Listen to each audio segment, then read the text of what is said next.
about it. It is grim and dark, and I'm depressed just reading the intro. What is it? Thank God. Death in Space. Oh, good. These are cute. Oh, I Yeah. like it. I like it. Yeah, the art in this book is fantastic, and I'm gonna try to translate it to the podcast. But it's essentially like, look at this shit. This is a spaceship. Ooh. Heather, is Yeah. there a reason why you're not wearing an escape room T-shirt like the rest of Yeah, us? you didn't get the memo. I don't own an escape room T-shirt. Are any of those from Dare to Escape? No, they're from the escape game. Oh man, I don't know if you guys watch Ghost Files. How haven't we done one as a group? What the fuck? I don't know. Because I've only ever done escape rooms as team building exercises. Oh no, we're chaotic. Yeah, no, it always ends up with us screaming. Andrew, where's the key? What key? The one from the beginning. Where is Andrew? Put the thing in the thing. Put that thing down the thing. Go. Dude, I still remember that part that like Teresa was too. Cause they tell us from the beginning not to break anything, and literally the last thing we had to do was cut a wire, and we were down. I kid you not, to like less than like 5 seconds to beat the game, and it was one of the hardest ones that we ever done. And Teresa couldn't. Like, she was like, they told us not to cut it, and I just grabbed the fucking scissors from her hand, like clack, and then we escaped. I was like, fuck. So tense. I actively was not even helping at that point. I was just sitting in the corner. I'm like, all right, well, you win some, you lose some. If this happens, yeah, because we were about to lose. Oh my goodness. Yeah, one of our favorite YouTube channels just did a ghost investigation at Dare to Escape in Orlando. And yeah, because apparently, according to them, they've found so many weird things antiquing to decorate these rooms that like they believe that some spirits are connected to these items and it's super duper haunted in there. I want to go there. So what's it called? Dare to Escape? Dare to Escape. Yeah, go watch the Ghost Files episode. You'll get to enjoy our. Did we tell you about the one we did that you get tased? What? You told me about. You guys told me about the crazy ass one where there was like a dude running around with a taser, and I was like, no, That's I'm it. good. Fuck that. Yeah, that one. Yeah, that's it. No. Yeah, and Teresa wanted to do it. She was so excited. And I mean, to be fair, she had a good time, but I kind of didn't. Absolutely not. Absolutely not. I mean, we went for her birthday, so it's okay. Yeah. It's just one of those things that we'll never have to do again. There were some moments that coffee and after for food. The seventh room. Is Absolutely. that it? Andrew, for some reason the camera is fucked up over here. Can you move your camera slightly to your left? Yeah. Okay. A little bit more. A little bit more. My anxiety is also so like high through the roof. I don't like doing like Halloween Horror Nights or like purposely getting scared. I will punch you in the face if you prank me. Like nobody ever pranks me because they always target somebody else that's not me, and I'm like, okay, thanks. I would prank you because the like warfare you could wage with gifts alone is terrifying, and I don't fuck with it. I won't fuck with it. We're not doing it. I have a digital vault with like fucked up gifts. Yeah, it would be all of those weird ones I sent you earlier. The spooky dude with the eye knees. So you've never heard of any of those? Because I was like, never. What the? Never heard of him. That was Are we a live? nice surprise. I was like, yeah, we're live. Okay. I'm gonna do. Yeah, I'm gonna heard of him in a bit. I'm just setting up the dashboard. No, because there was one that it was a very cool looking creature, but then reading the description, you're like, oh, this is not good. This is not good at all. I don't like him. It's the mushroom guy. Yeah, no, read the description. You'll see why I don't like this guy. Oh, it's not something that like it eats babies or some shit. Kind of. Oh, yeah. Okay, ready? Hold on. I gotta read this now. Hold on. Yeah. Is it the Cory? I like the Cory. I don't know. Is that the one with the fish arms? Because that one is horrifying. For my fear of open water. They feed exclusively on cows. Okay, so do I. That's cool. Don't read it out loud because it's a trigger warning. Like it's not great. Ah. Yes. Yeah, that's why I wasn't saying it, because we're live and I want that out there. Oof. Jose, what the fuck is wrong with Venezuela? Wait, I'm reading that part. Hold on. It didn't specify who either, and Alex is like, "Oh, Yeah, it just- oh no, Just whoever happens to be in the vicinity at the time. no." I thought he was so cool too. You know what's wrong? You know what's wrong with Venezuela? We got colonized I by was the just like Spaniards. colonialism. Yeah, that's just a story they made up just to cover shit up, bro. It's the fucking mushroom people that's doing it. Oh, Really, fuck. it All right. was a colonist in a big dumb hat. Yeah. All right, ready? I guess. After that. And welcome to another episode of Talk of Opportunity. Let me redo that again. Hold on. Reset. And welcome to another episode of Talk of Opportunity. This is Jose, and I'm coming up to you on a beautiful Sunday. We are talking about some weird shit today, and with me, back again after big moves, moving across the freaking state again. Yeah. Our beautiful, spooky girl, Heather. Oh, I thought you were talking about me.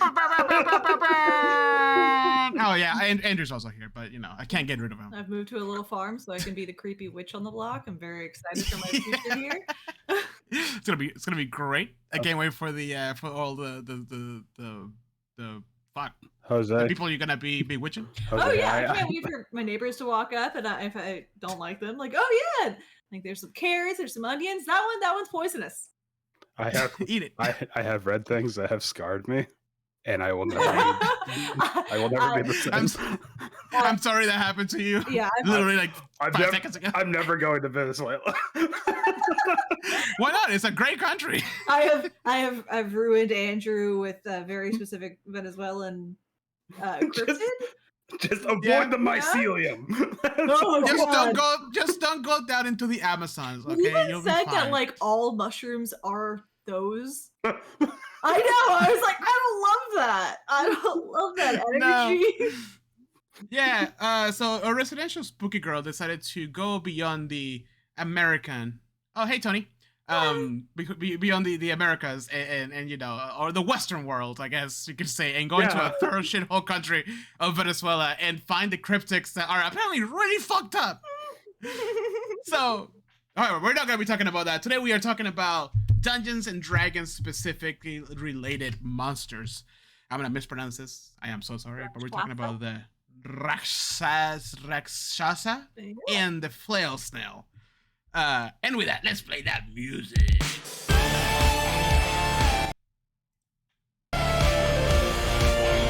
After that brutal assault by the orc warrior, the initiative now goes to you. Jose, what do you do? I'm gonna cast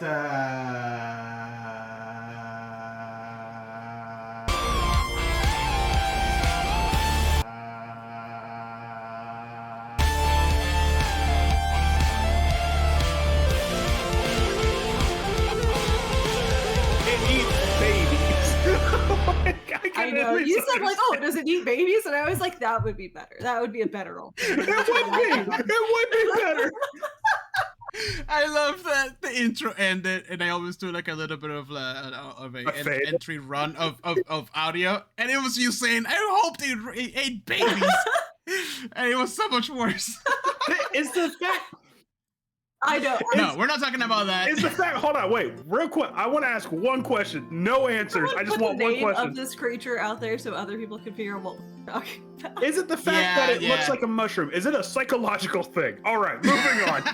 Oh, is it like the disclaimer to not eat random mushrooms because it'll turn you into this creature where you lose your mind and your entire soul? Oh, that's why. It's propaganda against being groovy in Venezuela. There you go. No grooviness allowed. Oh god, no, that's not groovy in any way. That is not groovy. That's what it is. So if anybody's curious enough to go down this rabbit hole, There's a website called the Book of Monsters. It's apparently Book of Creatures. It's apparently it apparently shows up around anthills. Yeah, it's very specific. And the creature that we're talking about is called the Kayeti. Kayeyi. I'm doing Spanglish. Kayeri. Let me see if I can pronounce it in Venezuelan. Kayeri. Oh. So that's what it will be. I just was really curious. Yeah, and it kind of looks kind of cute when you look at the picture. I know. That's why I was very upset. This kind of guy. That's why I had some emotional damage with them. So cute. Look at this cool guy. Oh god. Oh god. Oh god. Oh no. Jesus Christ. Yeah. Like, burn it with fire. Be done with it. But I was really curious if there were any crossover cryptids that we could talk about from your particular. I mean, like, I'm down to go into more cryptids because honestly, I haven't. Maybe this is when Robert jumps in. You're like, wait, cryptids? Hold on a minute. All of a sudden, just blips in real fast. Yeah, just shows up. Because I didn't know. You know, Wait a like minute. I had like My Mothman senses are tingling. yeah. Because I had like my childhood spooky stories, but that's kind of different from actual cryptids. You know, like cryptids is usually related to like a thing, like a physical thing, like more of a legend, not necessarily to spook you out, but to keep you away from things. I think so. I don't know. Well, maybe I just like from Daytona growing up, we didn't have cryptids we talked about, but we did have the Spring Breakers. Oh no, that's fucking terrifying.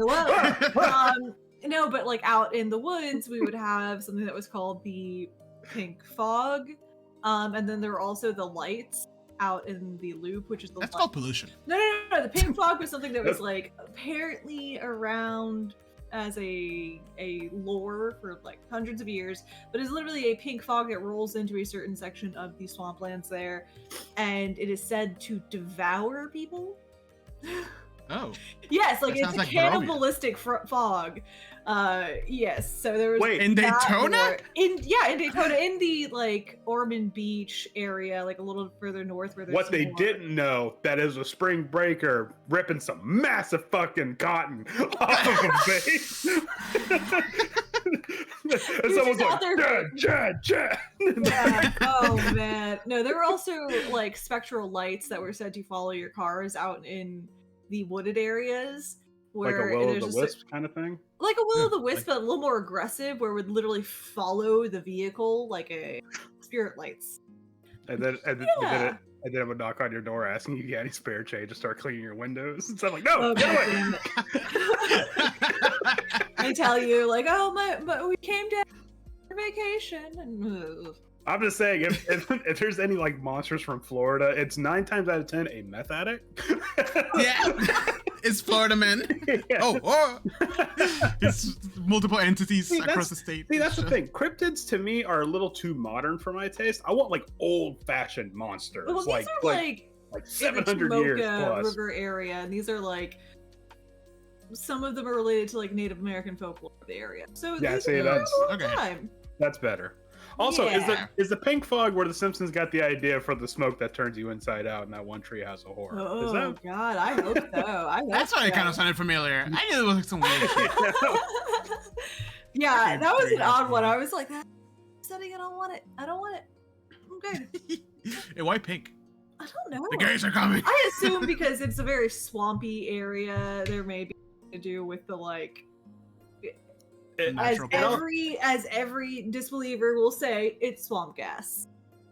Swamp gas.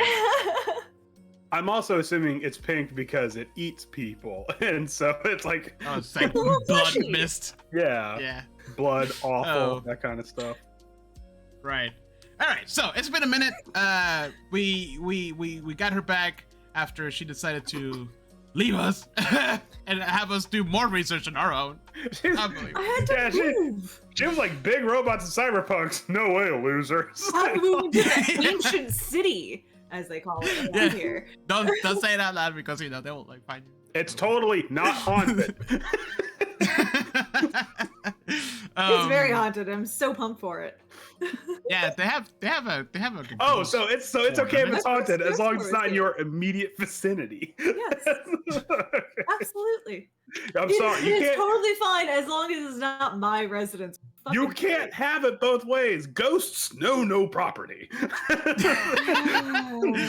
are beyond the boundaries of real estate. Unless they're Confederate ghosts, then they know. You get the fuck out. You can get the fuck out. Yeah. Bye. That's what that's when you start putting up pictures of Sherman. And, no. The Confederate soldiers like, oh, okay, well, this is my property. You seem to like property laws, so yeah. Let's have this. How about we respect some? Fucking dick. But yeah, so we're back with our Beyond the Monster Manual, where we talk about the real life origins of Dungeons and Dragons monsters and where they come from. Mm-hmm. Since Andrew and I suck at doing research, we have Heather for that. So there she is. And she's gonna take over. Not true. Now, because I'm gonna stop talking. Oh wait, no. Before we move on, what are we drinking today? I've already checked it, so I'm gonna have to take a break halfway through because it's a lot. It's nice. A lot of tea. Arizona green tea. A classic Arizona green tea. I had a nice peachy Red Bull earlier, and if I have coffee, I'll probably explode. So I am. Oh no, the pink may scatter. So I'm actually taking a coffee sabbatical. Oh God, what? Yeah. Oh. Because again, well, you laughed at me on Wednesday when I said like, "Oh yeah, I heard you were taking a coffee break." It's funny because I think that was the conversation that kicked it off. Because like Thursday rolled around, and I'm like, "Man, this coffee ain't doing shit for me." and then just for like, what's the word I'm looking for? Like as an experiment, I'm like, you know what?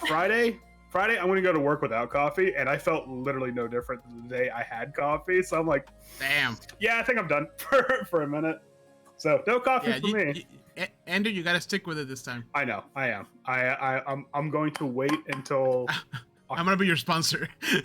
well, no, because in October, me and Teresa are going to take a little mini vacay, and at the end of October, I'm like, that's when I'm going to have my first cup of coffee. I'm going to wait until then. So until that time, I'm drinking Liquid Death. Rest in peace. Hell yeah. Very nice. There's someone out there screaming that you're missing pumpkin spice season. You know what? Here's the thing. It's halfway through September. I'm already pumpkin spiced out. Damn. Yeah, me too. We went hard at the office. I had like 7 of those bad boys when it came out. I've never had a single one. I've had a honey badger from our local coffee place now, Kookaburra. Fantastic. No. It's like cinnamon, honey. Our social media manager, she's like the trendy hip girl of the office, and she was like, "Hey guys, pumpkin spice is this Thursday or whatever they landed on," and my boss was like, he's in his office and he hears, "Did you say pumpkin spice is back?" This is a 6-foot tall, all-American gunslinger type of guy. Oh yeah, and he's like, "Pumpkin spice is back." Oh yeah, we're getting pumpkin spice all around. There was a guy at my work that's like, "Andrew, you like pumpkin spice?" I'm like, "Jeff, I'm a basic fucking bitch when it comes to for pumpkin spice. You bet I'm lighting that shit up for it. You better believe I'm getting me some pumpkin spice." Yes, Tony, we had pumpkin spice like 3 days in a row. One of my coworkers is on chat right now. Hi. I'm not a pumpkin spice person, but when 7-Eleven Day free slushy day rolls around, I'm kicking doors in. I want that shit. It is July. It is the hottest. It's perfect. When I worked that cool stuff, we had a 7-Eleven next door. It was like a holiday when they did the everybody had like their fucking jugs and shit. I'm like, what's happening right now? I don't drink icy, so I'm like, are we going to beach town like summertime? Oh yeah, we're hitting every 7-Eleven. Let's do this. Do they still honor like bring in whatever vessel you want? Like I think it was like only the cups. Okay, because there was one year it's like if you can put slushies in it. That was Racetrack. Racetrack is the one that does that. Yeah. Brought in like a fucking KFC bucket. Like, oh my god! Like the 5-gallon buckets, you can buy them. Yeah. Oh, I am actually doing this service today because I just got back from Miami and I haven't had a chance to do grocery shopping, so I'm just doing water. Oh. I know. I'm sorry. I'm sorry. Now I know I said I'm not drinking coffee, and this has 30 milligrams of caffeine, but that's probably like a drop in the bucket to my usual 400. 30 milligrams is nothing, bro. When you told me that your daily intake was 400 milligrams, I almost passed out. I'm like, how the fuck is your daily intake That's like a treat for me. That's like I need some energy drink. How much coffee is in like? Sorry, how much caffeine is in like a cup of coffee? I can't remember. It depends on how you make it. Around 110. I think it's like 110, maybe like 130. I drink mine almost exclusively cold brew, which retains the most caffeine. That's like close to like 180, maybe 200. I have French press coffee, like 2 cups every morning. So that's 200. That's 220. So like so to show you to kind of like put in perspective the difference between Andrew and I. Andrew in the stream. Andrew does 400 milligrams of caffeine a day daily. I take a Red Bull, the small ones with 90 milligrams, and I'm wired. Oh no, that does nothing. So it's like the total opposite. That's why like my green tea with like what 75 milligrams. Like fist bump Andrew. Like yeah, man. It's like a nice kick. Actually, if you guys go like that next to each other, yeah. One of these. Yep. Andrew the other way. No, you're too far. Close enough. Whatever. Everybody's just going the same direction. It is great. Oh man. Andrew, if you don't drink caffeine for the next, I would be so proud of you. That would be a good, a really significant step. I'll probably have an aneurysm in that time, but we'll see what happens. Andrew, we're having D&D today. I just feel my heart beating in my eyeballs. It's like standard practice. It's fine. We'll be fine. I mean, you guys. That's not normal. I mean, you guys don't drink coffee until you can see sound. Is that not normal? How do you think I make myself to work? Like I'll take like some cold brew and then like, oh okay, it's nap time. Nothing. Yeah, like if I actually avoid energy drinks because the caffeine makes me crash. Yeah, so like tired. Like I just immediately go into a crash mode if I have an energy drink. Yeah. So all right, that's kind of when I started recognizing I might have a problem. Anyways, all right, so we are talking about the Rakshasa today. Rakshasa. Yes. So this particular creature, entity, being, their mythology does come from India, but I just want to give a little disclaimer that some of these resources are from like Encyclopedia Britannica, New World Encyclopedia, things like that. So like I did try to find sources as close to like an actual Indian source, but I want to put that out there because obviously we need to go into this with a particular lens on certain things. Like, yeah, there might be some colonial thoughts in there. Yeah. And I don't. Before you get going with the actual origin story, so just to kind of give a recap of the D&D monster itself. Have you guys ever encountered a Rakshasa in the game? Or played one? Or put one in the game? In 5e, no. In 3.5. Schult? Schult. That was the only time. Yeah, Schult. Yeah? It wasn't a tiger that you guys like went and had soup with. There was another creature, one of the guides was a secret Rakshasa. Oh. Yeah, and he was supposed to take your money, betray you, leave you all that stranded or something like that. I can't remember, but that was like the only time. Other than that, I don't believe. Did Curses Strahd have a Rakshasa? Wasn't there one like a tiger person somewhere? Mm-mm. Oh man, I feel like we've not in Curses Strahd, no. So just looking at kind of like the stats here. If anything, Avernus might have a Rakshasa. Yeah, they have. At will, they can cast Detect Thoughts, Disguise Self, Mage Hand, and Minor Illusion. So right off the bat, that tells me, not even reading the monster manual description, that these are more of like a trickster, like not necessarily like a straightforward combatant. Well, even though they have some pretty sweet stats. I mean, if it has to be in combat, you're probably still in for a bad time. Because the Rakshasa has not what's the word, resistances, but flat out immunities to non-magical attacks. And then on top of that, Yep. Any spell level 6 or below, it just doesn't work on them. They can just be like, no. It just Oh, jeez. And that applies to the weaknesses in the mythology as well. It's kind of just LOL. mhm. Really? Yeah. I literally I have 2 weaknesses and I just say good luck after that. So that's fun. It's fun. Yeah. So and the only vulnerabilities it carries that has to be stabbed has to be a piercing weapon wielded by a good character. Now I would rule it personally that it has to be like your alignment says good on it, like chaotic good, neutral good, whatever. And then on top of that, the only real attack that it has outside of the spell, the only real attack it has that it can do a claw attack, which does like okay damage, but it curses you, and when you fall prey to this curse, there's no save. It just happens. If it hits, you're cursed. Boom. Shit.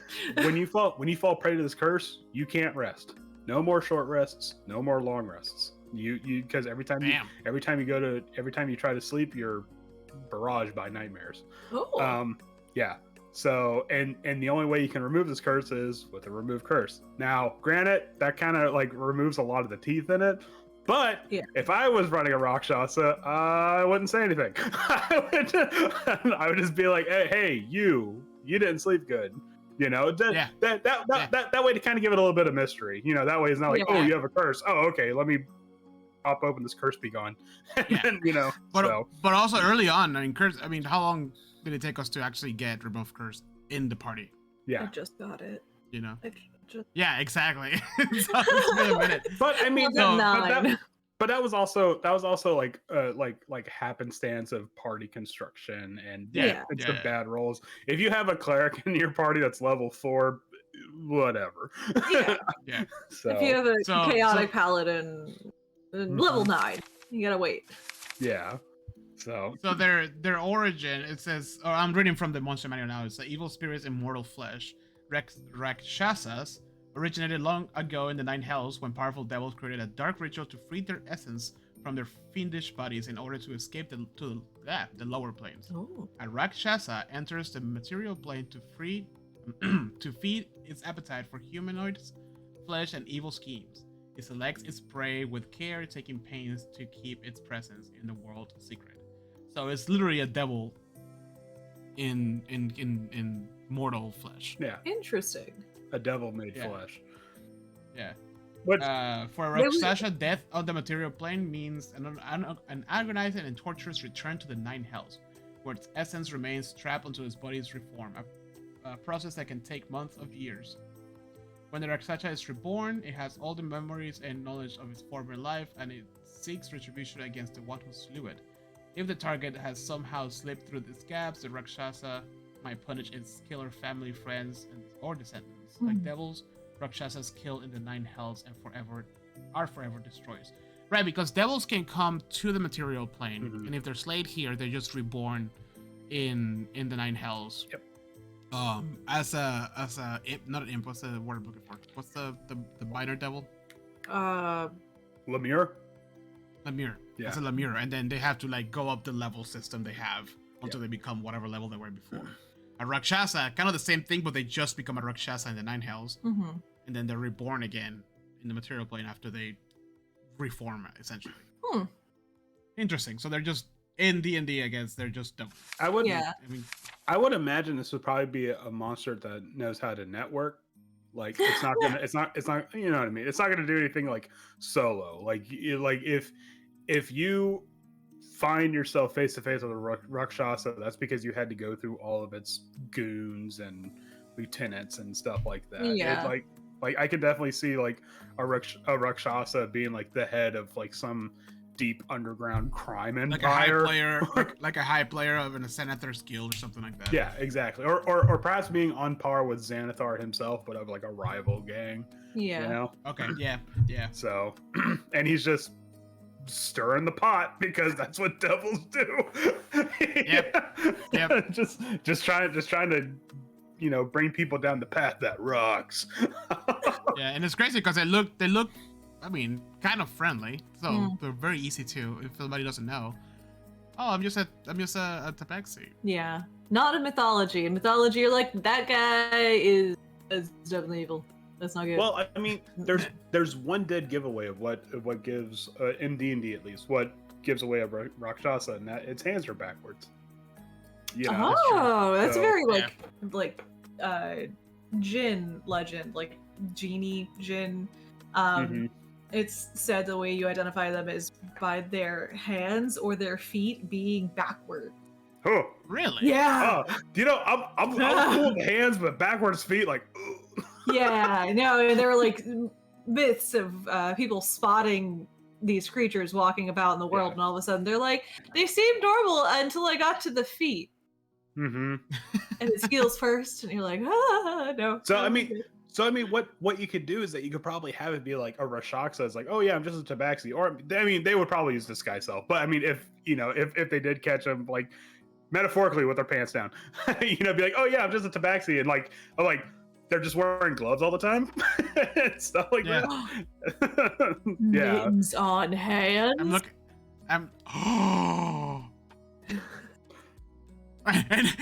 he's like, hold on a minute, start sexing it. You hear Alex's phone, ding, ding, ding, ding. Alex, I have an idea. Alex, pick up! That's awesome. Yeah, I'm looking at art from Rakshasas. It's very unsettling. Yeah. I don't like that. Also, as an artist, can you imagine having to draw that shit? I'm like, oh god, why? Oh no. I mean, it's just like hands already suck. No, like I need you to fuck up the hands. Oh, thank God. Okay. Yeah. No, because you still gotta retain the shape of the hand. It just has to. Yeah, but then, and then you have to hold swords and shit. Like, yeah, weird. But then you can get away with being like, well, it's a Rakshasa. It's like, all right, fine. All right. I guess. Yeah, I guess. All right, go home. It's Friday. Go home. That's pretty much it for the monster manual, right? I mean, there's not really a lot more. Yeah. Doesn't really go a lot more in. I mean, the fact that it's a devil opens up a whole, what part of the hierarchy it is, blah blah blah. But for the Rakshasa itself, it's a devil. And they essentially broke the rules by doing this ritual, and that's why when they get back, they have a really hard time. Yeah. Okay. That's why. So for them, they don't want to go back. Most devils are like, kill me here. I don't give a shit. Yeah. Yeah. I mean, yeah. So, anyways. Well, there's definitely a lot more to them in mythology, especially with because they're in Hindu, Buddhist, Taoist scripts as well. So their history dates back pretty far. It's in creation myths, things like that. But there's dozens of different stories of them, and they range from super frickin' evil to good. They can actually be good creatures. But in Hindu mythology, they're basically a type of demon or goblin. They have the power to change shape at will and appear as animals, as monsters, or in the case of female demons, sometimes as beautiful women to entice, lure people in. Yeah, because women don't get beautiful men as devils. Sorry. Yeah, why can't get weird animal shape? Yeah. Why can't they get beautiful men and then have one of the adventurers be like, I don't know how I feel. You can't trust a beautiful woman, no matter what culture. Yeah, no matter what. Or anywhere. I hope this doesn't awaken anything in me. This beautiful man helping us out. They're more powerful in the evening, especially during the darkness period of a new moon, and dispelled by the sunrise. So. Oh. Kind of similar. Wait, so they only appear at night or in the evenings? They're the most powerful at night. Oh. But it is also said that one of the only things that can kill a Rakshasa is sunlight. So. Classic sunlight. Classic sunlight. So when it's dispelled, do they just or do they turn to stone, or what? Or the way that they're described is that Rakshasas were literally breathed into life, so I'm assuming they've as baby form. Wait, hold on. Go back to they were breathed into life, or how does that work? Yes. Oh my God, this is normal creation myth, Jose. How do you not know? I don't know things. That's not interesting. The next block in the notes. They're said to be born of. So we have a couple of. Brahma, the Hindu god of creation and creator of the universe, We also have Vishnu, who is the god of preservation, time, and the bestower of karma, and protector of good. Okay. And the Rakshasas. So they're said to be born from the breath of Brahma while Brahma was sleeping. And they were so instantly filled with bloodlust, essentially, that they began devouring Brahma. Oh my God. And he basically cried out for help, screaming to Vishnu to come and save him. And in the story, it said that Brahma cried out Rakshama, which basically means protect me. And when Vishnu barged in, he banished all of the Rakshasas to Earth, also turning them invisible in some stories in the process. Yeah, just like you get to live as a shade on the Earth now. Oh, okay. Yeah. I'm gonna send you to Earth, but first I'm gonna give you the best advantage you'll ever have. Yeah, you get to be invisible. It's great. It was more. Fuck the mortals. It was more that like get out of my sight. Literally. Got it. Yeah. Can I ask a question not related to this particular mythology? Why can't we get cool creation myths like that? Nah, sorry. Like, Not us. Because, Ours is a tree or some bullshit. I want my god to be eaten by at its some own. point that he was gonna like the whole council got together and they stripped all the fun stories out, and then King James the fuckboy got involved and stripped the rest of the good stuff out. And King James, We gotta make this PG. I'm just saying. No, if there's a bit more god eating in Western religion, I would probably like subscribe to it more. I mean, we were both like, oh, this is metal as fuck. Okay. Yeah. Like, oh, No, we just don't get any of that. Well, I mean, we get in Christianity, you get to eat the flesh and drink the blood, so. Yeah. What? It's bread and wine. Yeah, it's crackers and wine, man. I want like It is the blood of Christ and the flesh of what the fuck? Yeah, but this symbolizes the blood of Christ. But okay? even in the original like story, he said, "Oh, this is my blood, this is my flesh," and the disciples like, "Wait, really?" I was like, "No, it's symbolism." And they're like, "Oh, come the fuck on, man!" They were getting cool. Oh god! Just let me get that man meat. Like, there was one disciple that's like, can't wait to sink my teeth. And then juicy He's ready with his blade when he hears it. It's symbolism, like and walks away. Crucifixion? I thought we said shawarma.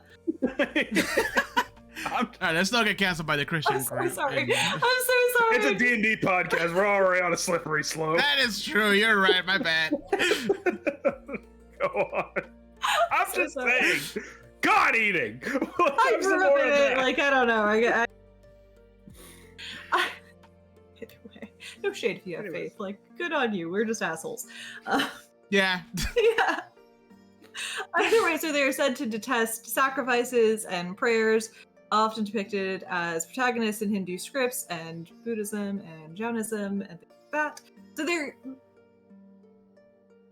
the devils. They're the little devils. They're the big devils. They're the devils in between. They're Okay. Got it. Now, is this a thing? Is this like a mythology where devils are evil, like demons are evil? Because there are some where it's like oh, it's a demon, but it's not evil. It's just it. It's not as black and white as in Western culture. It's definitely like these are oftentimes depicted as demons, and they are described as demons, but there's still a duality to them. Okay. All right.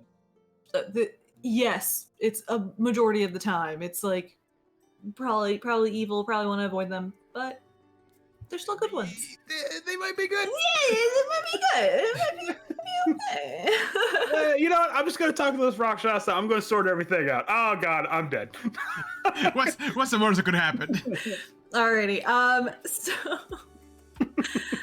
most powerful among them is their king, the 10-headed Ravana. That was an awkward statement. So the most powerful one is the 10-headed Ravana, and then there's another deity or demon, Patana, a female demon who is known for her attempts to kill the infant Krishna in mythology, yes, by offering him the milk from her poisoned breast. She, however, was, and I don't like this phrasing, but I gotta say it, sucked to death by the god. What? Oh, you mean like dry? Oh, okay. Okay, I got it.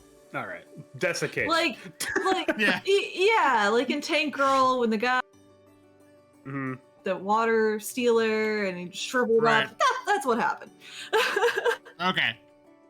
Sucked They- to death. I can get behind this. Yes, like We just- need more metal aesthetics in today's religion. Yeah, I'm looking at a picture of Rakshasa Ravana. Mm-hmm.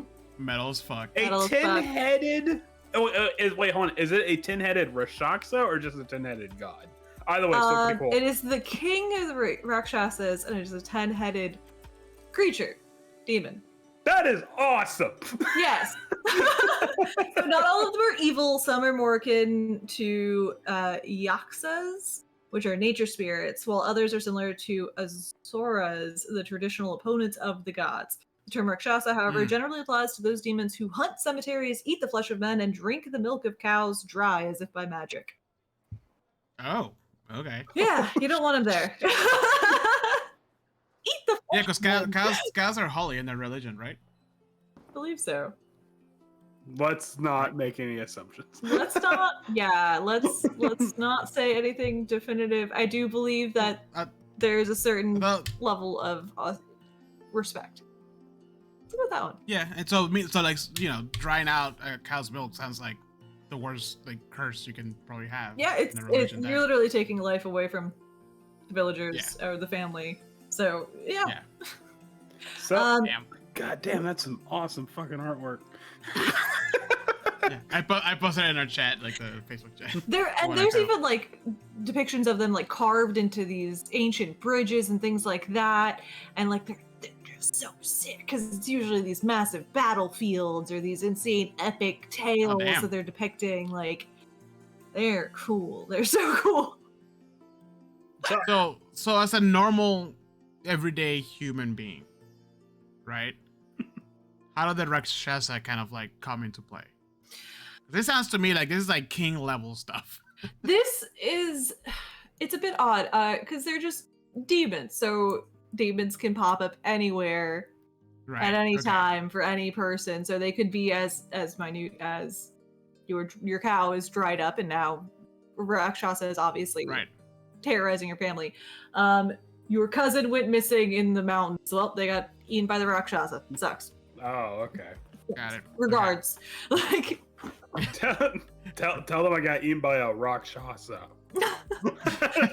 Got it. but it is also strongly connected to like mythology and religious epic tales and things like that. So you know, So It's- how it's fancy. how Cow. how doth one deal with a Rakshasa? Like do you just like throw you some know coins what? at it and hope it counts it, or is it beans? Start- Is By the it way- beans? It's always beans. No beans By the involved way- here. Not a bean in the Hold on. bunch. Damn it! I finally got to the episode where they're trying to test for what we do in the shadows when they're trying to test Guillermo to see if he's a vampire. Oh my god. It's like, oh, this is rubbish. This is no, definitely not. But you know, since it's here, just Shut up, Gamma. We're done with you. Case you're busy. it's so good. I'm so glad you appreciated that because I lost it when I saw it. So I was like, that was on our podcast. we know about that. I know that thing. That was that meme of Leonardo DiCaprio just going. So before we get to how to stop them, let's go over their appearance and their abilities because Okay. I think you should be more concerned about what's coming at you. So though they are shapeshifters, they are most often depicted as fierce-looking, enormous creatures with monstrous protruding fangs from the top of their mouths, sometimes from the side of their mouths, sharp claw-like fingernails, shown as a ferocious animalistic beast with a hunger that is innate in everything that is going on. Their eyes, furrowed brows. They sometimes were referred to as like furrowed, awkward brows. And I was like, why are you guys making fun of them. Brows that go in a little too far, and you're like, can I just? Yeah, like it curls Hold at on. the end, and you're like, what's going on? It's just like 11% thicker than what you expect it to be. You're just like, I can't. Yeah, you have this big buzzer coming at you, and that's your concern. He's saying something to me, but I can't take. I can't see anything past these eyebrows. They're outlined on the outside, but they're hollow on the inside. What's going on? Okay, so we have a monster that looks like Eugene Levy. Anyways, Eugene Levy on a bad day. oh no! By the way, their skin can vary across the color spectrum, along with the number of heads and arms they have. Whoa. Okay. Yeah, so they can have, basically, the more powerful they become, the more metal their look gets. Like, the more arms, the more heads, the more claws. Like, the more Now this kind of makes me. powerful- It kind of makes me wish there was a little. I wish there was a little bit of like a tier system in the D&D book. I okay. Or like. That'd be So fun. I immediately thought of, you know how in was it Mordecai and Tome of Foes, there's like the devil princes or devil barons. Whatever. Yeah, Yeah. are they dukes? Yeah, yeah, thanks. I think it's the dukes, and then I think it's the princes for the demons. Anyways, it's one of the two. Okay. Someone's gonna correct me. But you know how there's one for the gnolls? There should be one for the Rakshasas, but it's like 10, like the 10-headed, Yes. whatever, you know. And then Yeah. again, 10 heads, 6 arms. It has 18 multi-attacks. Yeah, no, to me it sounded time. like the Giants. Like, 2 health bars. there's so much variety in who they are, where they are, and then there's so much variety in their power levels. Like, you could be a Mhm, low level, you know, I mean, if you want like of a Rakshasa. if you want like a real easy fix, there is that one demon that has like 6 arms, and it has like 6 Ooh. multi-attacks. Like, it hits 6 times. So you could probably just like pluck the multi-attack from that, put it on the Rakshasa, Yeah. and they could be like, oh, I can okay. see it that. has Nah, multiple fuck that. arms, Let's flush these Rakshasas out. Come on, let's go. All right, give me that tier system. well, I mean, hold on. Was there more to the mythology, or? No, there's definitely more No, to no. it. Yeah, I don't think we're gonna sit here and actually define all. No, absolutely not. 1 through I'm 10. so sorry. I can't do it. I haven't read enough about the mythology. I would Well, I mean, I know. I mean, do text. I just didn't want to cut anything short. Like, I didn't know there was like. No, some I more, got more. I got more. Okay. All right. Well, then let's hear it. So So that the way I most- can get some more ideas.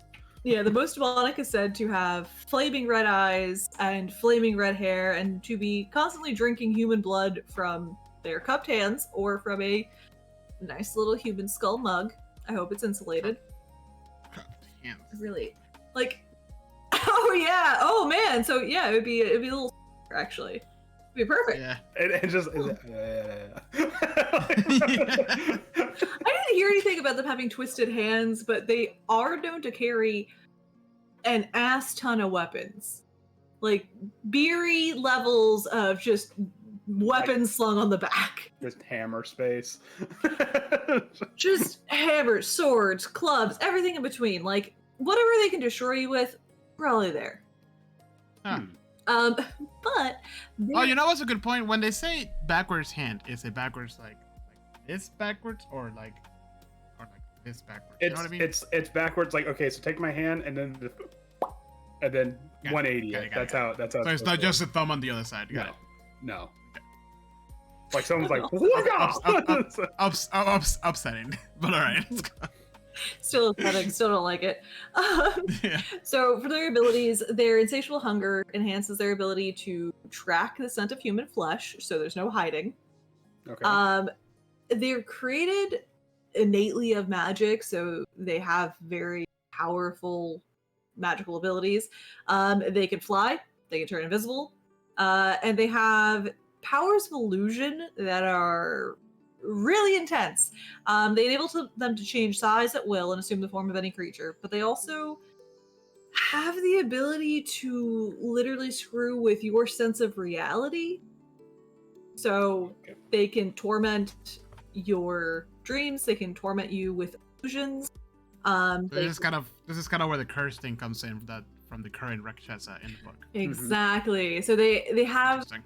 just that innate power of illusion, are able to trick or torment or anything like that, depending on their evilness level. And they also have the ability to just draw the life force out of you. Oh shit! Just like that. Okay. So I'm already kind of. A little reusable straw. Oh well, at least they're conscious, like of the environment. Okay, so based on that, I think we can kind of come up with a pretty good tier system. For the Rakshasas, obviously more heads. Every time they get a level, they get a head. I would actually now are all the heads like in unison, or are they arguing with each other? Depends on their mood. Oh really? No, I don't know. Oh, okay. I was like, oh. Sorry. No, we can work with that. But we can work with that because if a Rakshas's multiple heads are in unison, that means you done fucked up. Yeah.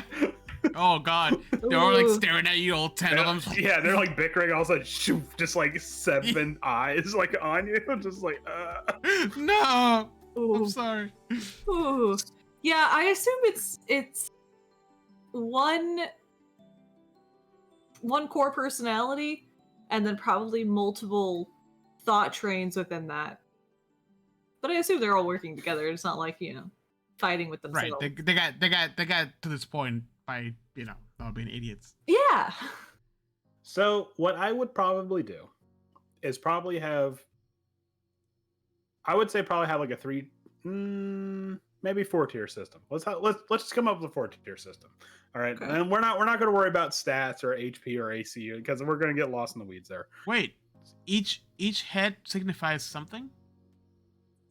They have names: Khan, Kroda, Ooh. Moha, Loba, Bada, Matsarya, Manas, Buddhi. Tell us. So from left to right is lust, anger, delusion, greed, pride, envy, the mind, the intellect, will, and ego. I love The it. center one is pride. That's fantastic. Damn. Oh, Jeez. so So much. So each one of them can have their own That's cool. All right, interesting. Look, I'm looking. There's jobs. There's like Bollywood movies, and they have like live actors with like their heads floating. It looks pretty freaky. Oh, Yeah, that is pretty awesome. is trying to find a clip, but Yeah, Isn't obviously there I am a- coming at this from a perspective of somebody who has read the mythology, but there's so much more to it. Yeah, that's So kinda much crazy. more. I bet. I mean, they have so many. That's something that always amused me. No, that's the wrong word. That amazed me about Mhm. about this religion. That how many gods they have and how they keep track of all of that. It's insane. We have one, and we're like, oh, he did this or what? Like, can you imagine having that many? I think it's amazing how flushed out the stories are and how so much of it actually still has meaning. Where like ours is kind of lost a lot of its true. I don't know, like there's. It's not as fun. It's just not as fun. I don't No, know. it's It's really it's, not. it's familiarity probably in life, but like it's. But I mean- it's so much more interesting and intriguing, and every last aspect of it has a meaning, and it's not just it is because it is. It is because reasons. Like there's Yeah, right. reasoning behind even the mythological. But I mean, it aspect. also doesn't help that most Western religions like mythology without seasoning.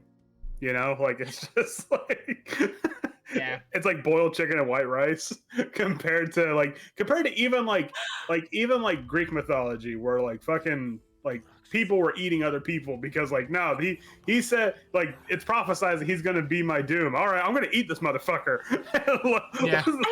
I think it has to do with the fact that like it's still mythology. It's it may be a creationist myth, but like it's still. Oh god, I lost my train of thought. I'm so sorry. I mean, a lot of it probably stems from the fact that, like, you know, like in the early days of Catholicism, they're like, oh, look at how much better our God is compared to like these, you know, bloodthirsty. Yeah, I know. I was Quote. trying to avoid that word, Quote. but you know, but that's quote. Like that is the word they would probably use. You know, so it's like look at our, you know, PG-13 God. He only got to say fuck one time, you know, in an hour and a half long movie.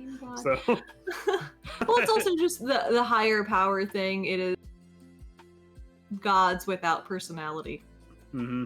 Well, yeah, because it's gods without personality. Because if you give them personality, then they have flaws, and if they have flaws, then there's stuff you can poke at, you know. Anyway, and I think that's why it is so much more interesting, because it adds depth. It adds a real human quality, even though these are creation stories and deities and things like that. It allows us to see ourselves in that. Yeah. And like, there's actually a connection there. But see, there's the problem. But we're not. Before we go down this theological like rabbit hole. So sorry. Yeah.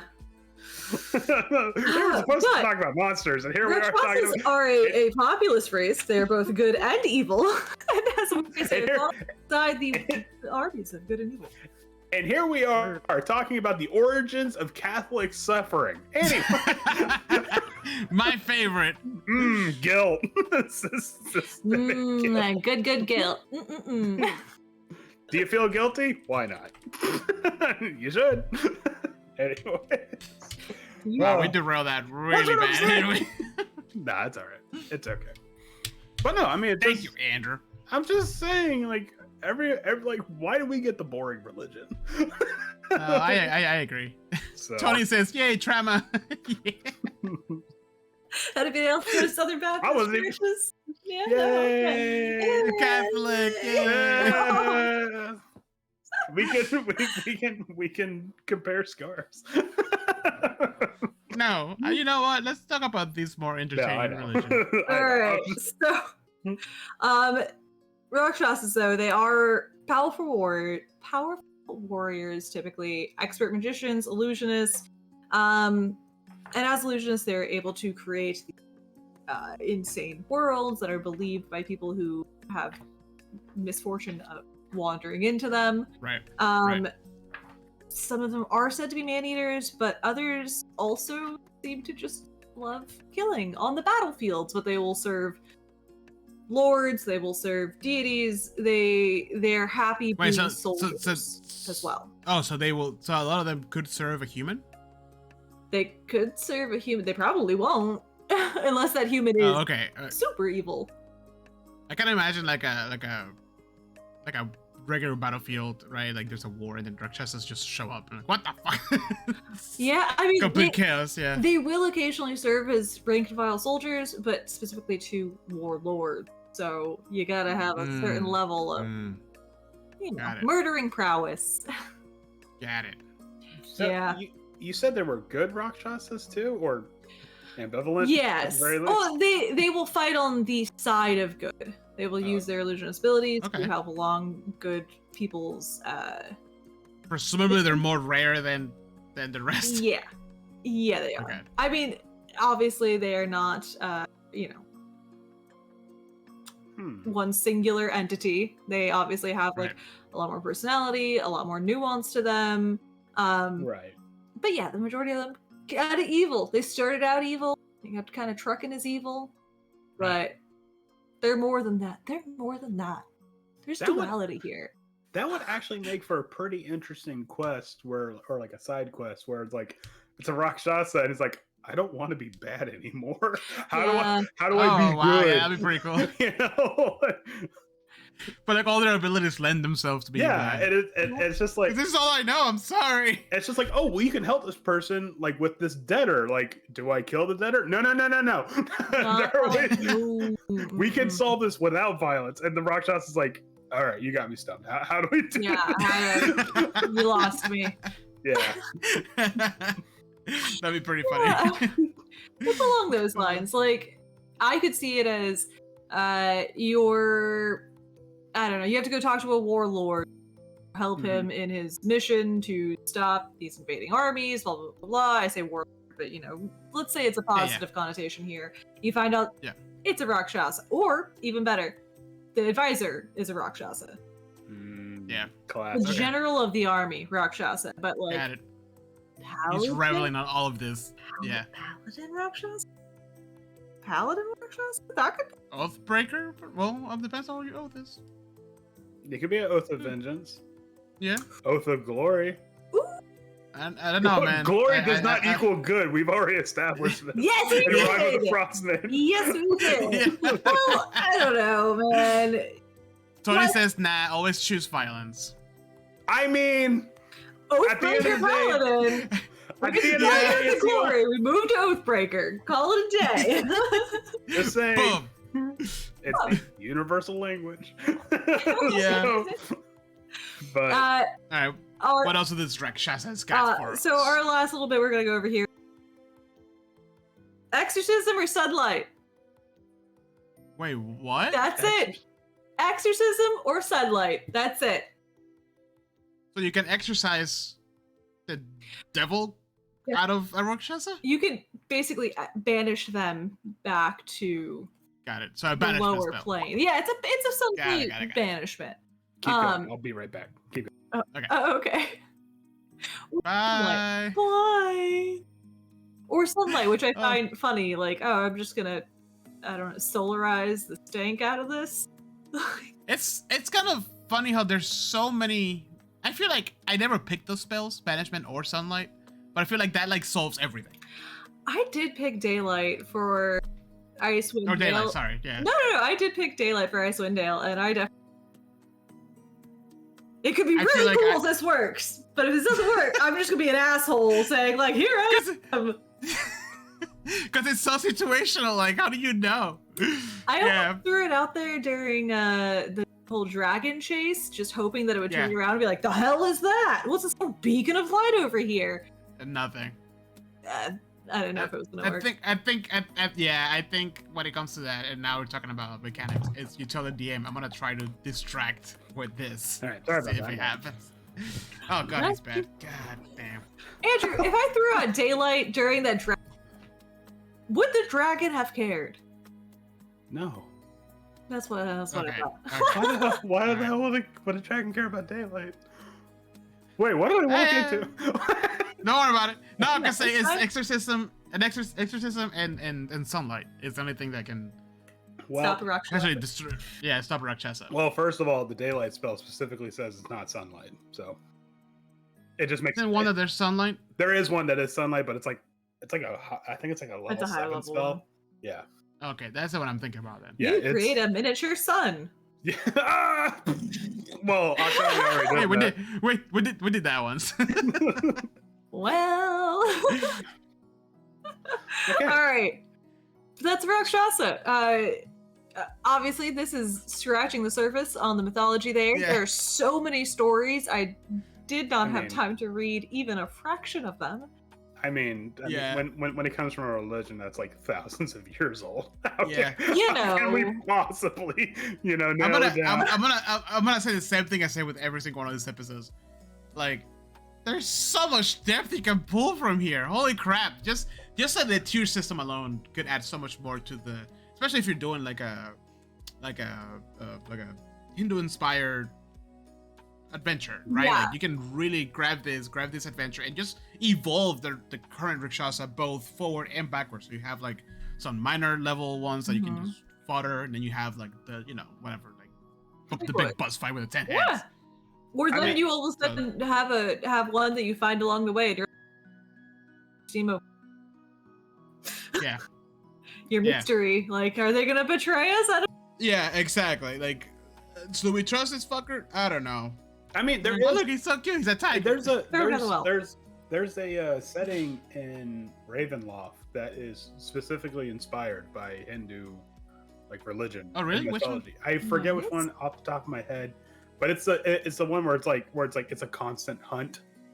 Oh. Yeah, and oh man, it's been a minute. Yeah, I can't think of it off the top of my head, but that would be like the place to have like a Rakshasa in like full bloom, like and have like maybe underneath like a hidden temple, there's the 10-headed Rakshasa, and like, oh Right. fuck. I mean, Oh my God, I mean, like- and like Chult lent itself as a good setting for Rakshasas. Mhm.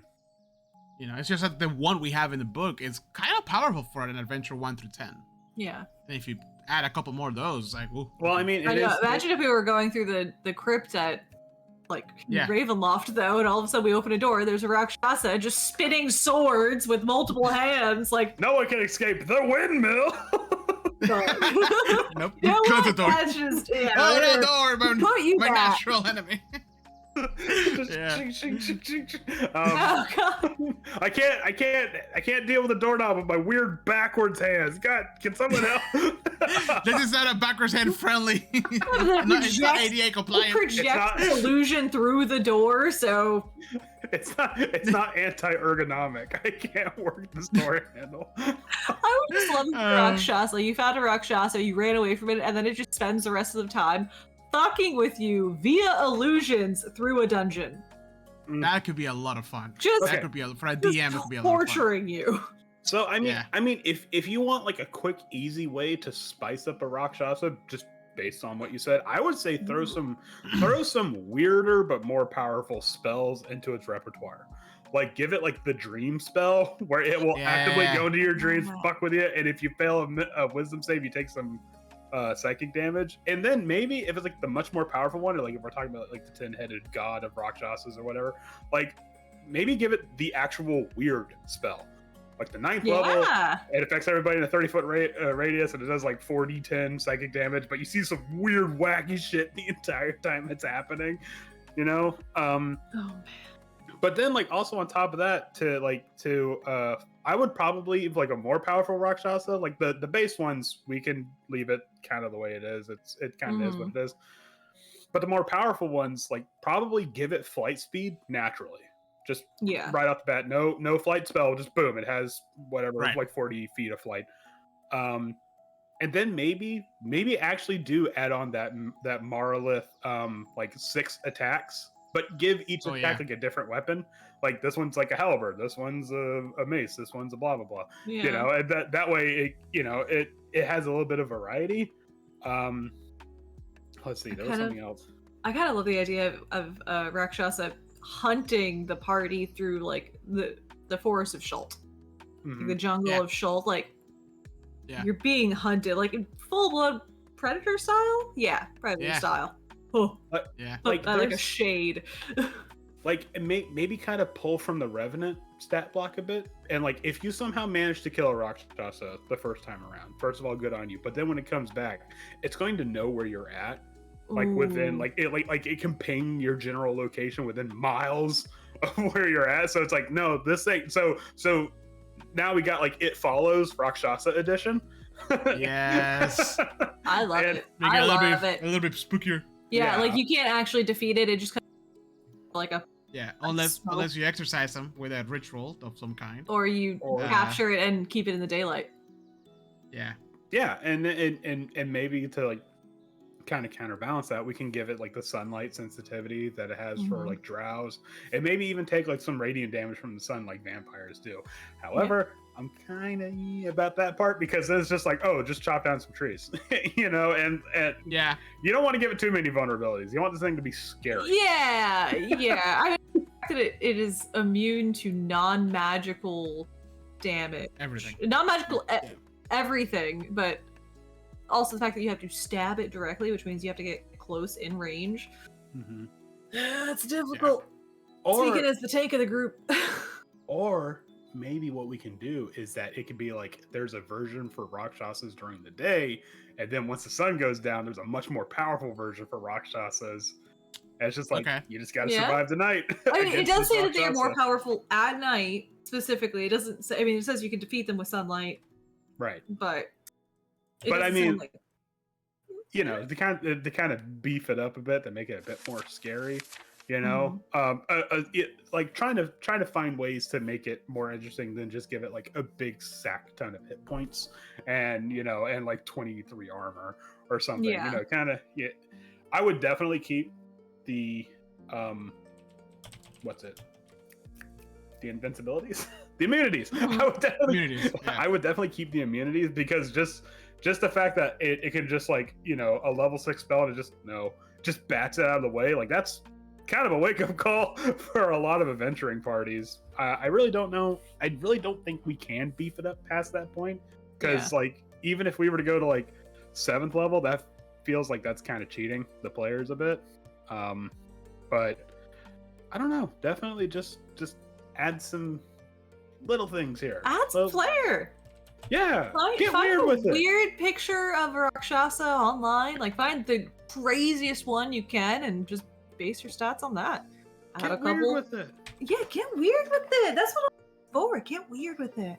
Yeah, like and because you said it's so good at tracking, maybe give it like advantage for like survival checks involving like the senses or something like that. Or yeah, they do have very keen senses, so maybe a buff there for tracking like humanoid forms, but like a Warforged just fucking invisible.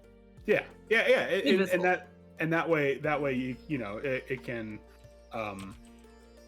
it can have like I don't want to say natural predator, but like a kind of natural deterrent, or because they supposedly feed off of human blood, maybe it can do something like, I know there's a null creature that can do that, but like if it is attacking an enemy that has less than max HP, it gives certain bonuses to it because the smell of blood like empowers it. So maybe something it was like that. A ravenous feature or something like that. I think that I think that's it. Where it gets like attacks on enemies that don't have max HP because they're bleeding. So I mean that could be even more terrifying. You have this creature that is like very consciously like hunting you or fooling you or tricking you, but the second you are cut, now it's berserk, bloodthirsty, gonna tear you to shreds now. And literally blood in the water. And it just will maul you, and because it's hungry. Well. Yeah. So, what do we learn? Research your monsters, goddammit. Oh yeah, I mean, it's just I'm kind of. I don't know about this series because the more we learn about real monsters, I'm like, why don't they do this every episode? Yeah. Come on, wizards. Just yeah. 20 minutes. I mean, granted, like me looking all of this up and like writing down all my notes, like this took a couple hours. They probably don't have time. Yeah. They get a little wiki answer. They don't have time. What the hell? Correct me if I'm wrong, but like earlier edition of D&D used to release like very specific books. Like they have like the one with the religion one. I forgot what it's called. Like that's really famous. They had like Jesus in it. They had like statblock for Jesus. There was one that had straight up just gods. Like, oh, here is the god of blah blah blah. I mean, like obviously. So maybe, So maybe that's something that like wizards, if you're listening, doubt it. Like a thing that like it can be like, you know, monsters of the Hindu religion or something thematic around that, and it shows you like a bunch of different things. I guarantee. Same with. Let me get monster mythology. Let me get 2 to 3 pages of every crazy ass monster that actually has mythological basis. Like we can do a comparison. I'll just. I guarantee you, there's like a kobold press on like this monster's pulled from mythos, and it's like everything we ever could have wanted. Like maybe they actually include the fucking Wendigo. How is that? That is the biggest drop ball. Not having the Wendigo. Anyway. All right. Well, on another note. Yeah. Do we have time for the snail? Yeah, we do. Snail. Okay, cool. It can't be as long as this one. This is a very short little section here. So. All right, I am so excited for the Flail Snail because this fucker showed up in Tomb of Annihilation. I'm like, the fuck is this? This was, it's a bitch. That's what it is. This was legitimately it's in Volos, by the way, if you're gonna look for it. This is legitimately one of the monsters. Like I feel like it needs to get more love. Like I want some more Flail Snail in my adventures. You know what's funny is that it has the tiniest. It is a local legend in France. Like it's a tiny little legend. that has next to no information. Like, it was used as a warning to young women to not go near the hills. Like, oh, the snail will get you. Yeah, it was one of those things of like. What? The snail will get you? Is this? Hold on. Is this the internet legend of the snail? Like, you're a billionaire, but then there's a snail that hunts you down for the rest of your life, and if it touches you, you die. Yeah. Is this what's happening? It was more of a like, beware the snails in the hill. I mean, the snail. Said snail. And you see like suns and moons, like. Yeah. I mean, to be fair, this would be the one monster that we know scientifically for a fact a ring assault would be good against it. Fantastic. The only one, a hula hoop assault. I love a good monster that I know butter is useful against. All right, so let me read the Volos entry real quick. So, Flail Snail. A flail snail is a creature of elemental earth that is prized for its multi-hued shell. Hunters might be lulled into a false sense of confidence upon sighting this ponderous, seemingly non-hostile creature. If any other creature large enough to be a threat approaches too close, though, the snail unleashes a flash of scintillating light and attacks with its mace-like tentacles. Which, by the way, I thought it was its eyes, but I guess it's just tentacles. No, it's tentacles. When I first saw the art, it just looked like the stalks. Yeah. Trail of treasure. Left undisturbed, a flail snail moves slowly along the ground, consuming everything on its surface, including rocks, sand, and soil, stopping to relish crystal growths and other large minerals deposits. It leaves behind a shimmering trail that quickly solidifies into a thin layer of nearly transparent substance inedible to the snail. This glassy residue can be harvested and cut to form windows, panes, and varying clearness. It can also be heated and spun into glass objects of other sorts.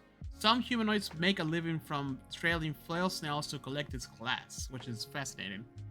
And yeah, flail snail plus a treadmill makes like infinite glass. Yeah, you fucking Swarovski over here. Oh my god! And then you put the molds in the treads, so you get perfect windows every time. Oh my god! No, but the thing is that it has to solidify. So all you have to do is put another treadmill under that treadmill with the molds that fills as it goes by, and then the next one comes in. Boom! I can already see like a fucking quest where the quest giver's like, oh, Zutaleo, my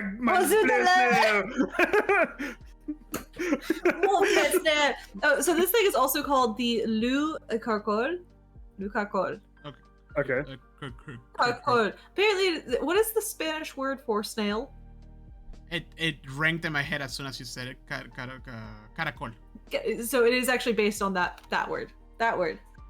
Caracol. That one. It just shows up. Bing. All right. There's also a block here for using the shell of a flail snail. A flail snail shell. Say that 5 times fast.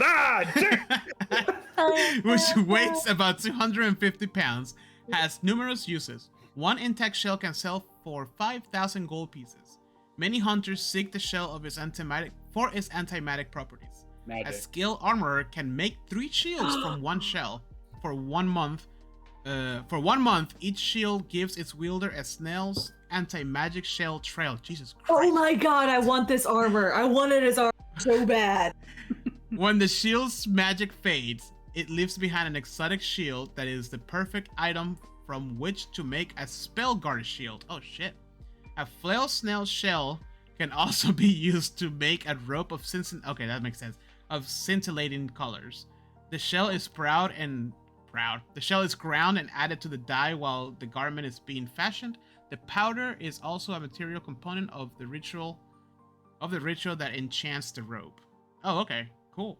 So we used the scintillating colors spell before, But that freaking thing about those shields, that's kind of badass. I just imagined the most amazing drag queen, like in Waterdeep, with their gown made out of The flail. beautiful gown. Yes! Yeah. Oh my god! Meanwhile, there's some glass blower crying because its pet flail snail went missing. Aww. Okay, so to give you an idea what the anti-magic shell does, if it gets hit with a spell, you have to roll a d6. And on a 1 or a 2, the spell, if it targets multiple things like a cone or whatever, on a 1 or a 2, that spell will automatically fail. However, if it's targeting specifically one target, so the flail snail, it will actually bounce back and target you instead. I think that happened. Oh my god. That happened at the entrance of the Tomb of the Nine Gods, I believe. Mhm. It wasn't a flail snail that showed up. It was the properties of that was in one of the entrances. I forgot what the puzzle was, but it was one of those. 3 Oh 3 to 4, nothing happens, unfortunately. But then 5 to 6, it absorbs the spell's energy and then explodes it back out. This is So- Beery's That's awesome. retirement plan. She's gonna find a flail snail. Swear to God. We're gonna have like an 80s end to the current campaign, like, you know, with a flash frame. Beery found flail snail, best friends. Best friends forever. Multi-billionaire. Somehow Octavio, she sends Octavius the powder every now and then, and he just makes the craziest, most shiny ropes. They're not actually ropes of Cincinnati light or scintillating. No, Cincinnati it's lights. just Cincinnati. No, fuck It's that. not- You it's not learn as- how to infuse them with magic. No. They're constantly No. flickering. It's beautiful. No. They're just very fancy and pretty. That's it. He never realized that they actually have magical properties. Because why Scar just would comes you? in and like boots you. Beery shows up to visit Octavio in Waterdeep. It's like, oh, so how many ropes do you make with the special powder? It's like, what special powder? What do you make it has this magical property? You mean You the were wondering why you didn't get blown up with Yeah. Like, cool, it's nice to know. you mean the special power to be dazzling? Oh my god. Does a twirl. Yeah, we're gonna have to do a wrap up on a follow up on everyone's live post campaign Yeah. because it's gonna Yeah, happen. like 5 years later. Some Yeah. kind of thing. Beery's built a Um, ski resort up in the Goliath Mountains. It's full 80s Yeah. carnage up there. So other than that, the stats not very impressive. It has a 5 charisma, Ugh. It's a snail. three intelligence, It's a snail. 5 Snail. dexterity. It's It a leaves- snail. A trail of slime everywhere. It's not the most like. It's not the best house. Constitution of 20, so set there. Yoink. Yeah, I just imagine this thing just just going very slowly around minding his own business. and then Looking just- fabulous. yeah, pretty much. I mean, it says not a lot of hit points actually. it says it's unaligned, so it's just like whatever, dude. It's just like It's just literally minding its own business. They Yeah, look like. pretty rock. Oh my god! I just imagine one like wandering into lights floats from Disney, just like in the darkness. Yeah. Tony says better than my real stat lives. I mean my real life stats. Oh. That 4 HP, buddy. You get 3 at 30. I mean, that kind of brings up the point, like, why else, besides harvesting, why else would you attack a flail snail? Just be like, nope, just let it, just, hold on, let's just get Just out let of it go. Yeah. Yeah, you're better off keeping it alive and just fooling it around. That's what I'm Yeah. saying. Just use it as like, like put it on a treadmill. Boom, you're good. Yeah. You got And then just when it gets really old and it's about to die, you put it out of misery and then you have a shell. and then you eat escargot for the next 3 months. I can't say because I haven't tried it. I will try it one day. I but, won't. You know. I won't. I took too many I'm in- marine biology classes. I studied the anatomy. I can't do it. I can't unsee the digestive system. Yep. Either that, or, I mean, you can harvest its shell for the whatever properties, or have the greatest fucking disco ball for when you open up the only nightclub in Waterdeep. Octavia's gonna write that one down. Anyways, Yeah. Just don't look at it directly. Just Anyways. so what is this? I am so intrigued because I thought this was just like a silly D&D monster that they made. I had no Nope. idea it had real life attachments to anything. So I'm very curious, Heather. Enlighten me. Not really Literally. surprised that's French. Yeah, it gets weird. So this is a French tale that goes all the way back to like Middle Ages, medieval times. Like it's actually seen in chronicles essentially attacking like a little medieval soldier. Like it's like whapping it with its tentacles. Wait, is this the reason why there's like so much medieval art of like knights fighting snails for some reason? No shit, really? The Luc Caracol. Okay, cool. Because people are like baffled, like why are snails so fucking prevalent in medieval art? Oh yeah, I mean, there's all sorts of weird creatures. Some of them like axe. Guess what what? Guess what I'm using for the cover for this episode? Oh, medieval art of Nice. Yeah. So yeah, they're like a true folklore mythology, specifically from the southwestern region of France, closest to the border of Spain. Some of the mythology behind it is actually related to Spain invading, things like that. But specifically to the rolling hills, a little more south of Bordeaux, it looked like snail shells on the coastline. Okay. But there's also massive cave systems, essentially, that have numerous entrances, pretty unending, but it is said that they live there. Like, they live in these cavern systems, waiting to ensnare people. They're described as massive, slimy, snail-like bodies that horrify with their hairy tentacles and massive spiral shell. What? Can I just add real quick? If a snail gets a jump on you, I think you kind of deserved it. You deserve it. I mean, I will say there's a reason as to how they can get the jump in this situation, especially with the cavern system, which could work really well for a dungeon crawl. Okay. So these hairy tentacles are actually said to be poisonous in some tellings of it. Like the second you get slapped with it, you are poisoned, and then you are being dragged to the gaping maw of this snail to be eaten whole. You do not get chewed, you get eaten and absorbed into what is essentially a cross between a serpent and a snail. Oh, yeah. I don't know. Just a really slow snake. Yeah, just swallowing you whole. Yes. Is it like a snake with a shell? Is it like a snake with a snake? Kind of. It's sometimes described as like a dragon snail, but like think like Eastern dragons that are more of like a serpent body, less of like a thick body. It's the snail god. That's actually kind of terrifying. I mean, I joke about it, but if I saw that in real life, it's fun. Oh yeah, you poop your pants. By the way, so it is basically described that they live inside of these cavern systems. The town specifically that they're said to originate from is Hestigos. It's like Hastings, but with instead of ings at the end, it's Gues. We believe you're 100% right. Yay! Okay. So they dwell in the depths of these cavern systems with winding tunnels, innumerable entrances, but their long serpent body and their massive venomous tentacles are rumored to creep through the caverns, ready to paralyze people, devour them whole. But these tentacles are said to be up to, I don't know, several miles long. Oh my god. Oh, so they're like, okay, I see. So that's horrifying. Crawling through this cavern system, so you might stumble over what you believe to be a fruit. And it right.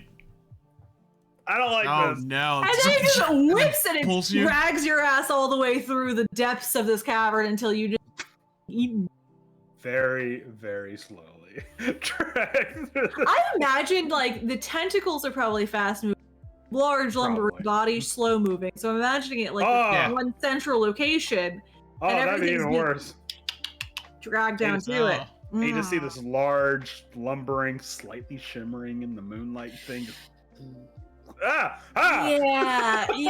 So just like hiding in the depths of it, and they will drag you to them. So you're paralyzed. So it doesn't matter how slow they're moving. You're paralyzed. You're fucked. Okay, That's so That's it. Well, you Let's- know, not the worst ways to go. And they do say Really? that in the mythology, you will see the slime trail before you will ever see the creature itself. But the slime trail is essentially your one fucking warning to leave immediately. It's So, supposed to be thick and green and slimy, like mucus just left there You for know- miles. So usually I'm like, you know, this is a great way to enhance the current one, but I don't think I want to enhance the Flail's Flail Snail. I think the cutesy little, you know, gullible, naive little snail that's just looking for minerals is much better kept that way. I mean, you Than can't, this monstrosity. you can't improve upon perfection. So Yeah. So, I but here's my- think this is one of those ones where like the flail pretty good in Yeah. this circumstance. This flail snail, I don't want it. I don't. Yeah. No, I don't want that. no, you want can it. keep your weird flail snail Hastingui or however the fuck you Yeah. pronounce it. Hastingui. But here's the other thing though, because as you describe it, I'm getting a lot of since I played Baldur's Gate a lot of recently, that like a mind flayer type layer thing. Yeah, kind of. So what you're describing could be a what is like an illithid Illithid. flail snail? Can you imagine that? Like that, like fuse A- those two together a and make flail- this Oh my God, horrifying. a flail snail accidentally like ate a psi crystal and now it Yeah, fused with the or thing. yeah, or it was turned or something. I mind- don't know, but like a it becomes like mind a flail defense snail? system. I hate it. A mind flail snail, yeah. I mean, It becomes like a I defense hate it. system for their layers. Because- I know, I hate it. It's I mean- gross. But like, that's. but that Can you would- imagine your adventure? Oh, But I mean, a flail snail already looks like it came out of like some sci-fi thing. So having it, Yeah. you know, a mind flayer, which are known to experiment on shit, maybe just be like, Yeah. you know what? I'm just gonna throw this on the wall and see what sticks, and be like, oh my god, look at this, This is horrifying, amazing. look at this horrifying You know- monstrosity beyond mankind's comprehension. if I was an adventurer who was aware of these creatures, the way we're describing it, and just so happened to be adventuring in a cave, and I figured out that I'm in deep a cave with one of these tentacles near me, I just shoot my brains out. This, I wouldn't even try to survive. I'd be like, Trigger no. Holy shit! You know, I just would dive directly into the mouth. Call it a This- day. Yeah. Yeah, you know, I would. this would probably be an adventure where it would be better for the players to know what a flail snail was going in. Yeah. That way they could pull the rug out from underneath them when Yeah. when oh no, here's the mind flayer snail. Jeez, that's. Oh my God, that's horrifying. No. And because it's the So- mind flayer, it probably already knows you're in the cave. Tony says Flail Snails for Stranger Things season 5. Thank you. Yes. I mean, Yeah. I mean, we Netflix- might as well. I know there's a writer's strike. What? I'm not getting in between that one. No, because I mean, okay. So going back to the quest idea I had before, where someone's like, "Oh no, Zutalo, someone stole my snail." You know, it'd be like, Oh, mon dieu. oh, Meld, where's my snail? No. Anyways, and it'd be like, oh Look, man, girl, flail snail. let's That's go, girl. like that's like an easy 5G. We just like go in there. Oh no, they already killed your snail. I'm so sorry about that. We take Yeah. the snail, and then you go in there and you're like, whoop, nope, one by one, just get picked off. Oh man, Oh my god. that's horrifying. A Rakshasa who takes over a flail snail's shell and takes the form of a flail snail, but it's just swords. It's fucking swords. The tentacles are just swords. I mean, What's the Magical sound? resistance on the back. You can only stab it with its underbelly. Oh okay. man, how do you even deal with that? Well, I mean, it describes that a flail snail can retract into its shell and gain a +4 to AC. So it'd just be like, nope, I'm done. Roll into a ball. You know what's weird is So that I it didn't have- describe the body in the snail section. It just described it as carrying around a giant snail-like shell, and I was like, well, what the fuck is the shell then? Yeah. And that was it. Like, it just Oh. kept referring to it. It's like, oh, it carries. I'm like, why is it carrying it? What is it? Tell me what's inside of there. So I have a question, Heather, for you, because I was looking when I first started looking for images of the legend. I found that silly medieval knights Yeah. fighting snails, right? And they're kind of cute. Like, okay, that's kind of Yeah. weird, but okay. what you just described does not match that. Like, what happened there? I mean, like we can't put this into painting. It's gonna traumatize people. Look, the world can't know about this. Well, yeah, no. Well, every most of those are kind of goofy. They don't quite have the detail to say, like, these are the poisonous tentacles that will slap you with their little slappy hairs. There looks was like a tiny little snail. Like, there, what you're describing is horrifying. there was one feature of the original flail snail that we forgot to go over, and that's when you cut off all of its flails, it dies screaming, literally screaming, in a wail that can be heard 600 feet away for 5d6 minutes. Oh my god! So if we're going with the mind flayer snail, just have that whale, but just throw some psychic damage on top of it, because why the fuck not? Everyone in a like 5-mile radius takes X amount of psychic damage. Just windows blown out. This is what I would do. I would make it a sound. I will have the snail go, but it's a lithid communicate, like sound, like a mental sound, and it's calling for everything, like for backup and whoever's like nearby to help them. And the adventurers are like, "What the fuck is wrong with this thing?" Then, meanwhile, one was like, "Oh man, I feel like we really fucked up." Yeah. Just the fact that it's silently screaming freaks me out already. I hate it. Or if you have anybody with a like sensibility that has higher auditory abilities, like they can hear and they're like, oh no. Maybe if they have like a pet, the pet's like freaking the fuck out. But the weird thing is it actually has mechanics for you to help the snail. It's like, oh no, you can use healing spells to make it stop doing this. So even the monster maiden is like, no guys, please don't hurt the flail snail. Oh my god. It's such a sweet little cinnamon bun. Cute. Yeah, in this one, it's like it has these mile-long tendrils that come off. Described as coming off of its maw. No, I don't like that. I don't like that. That's another monster. You confused the assignment for this episode. You're not talking about making. You're not talking about making a new monster of nightmarish description. No, I'm here to add a new level of horror.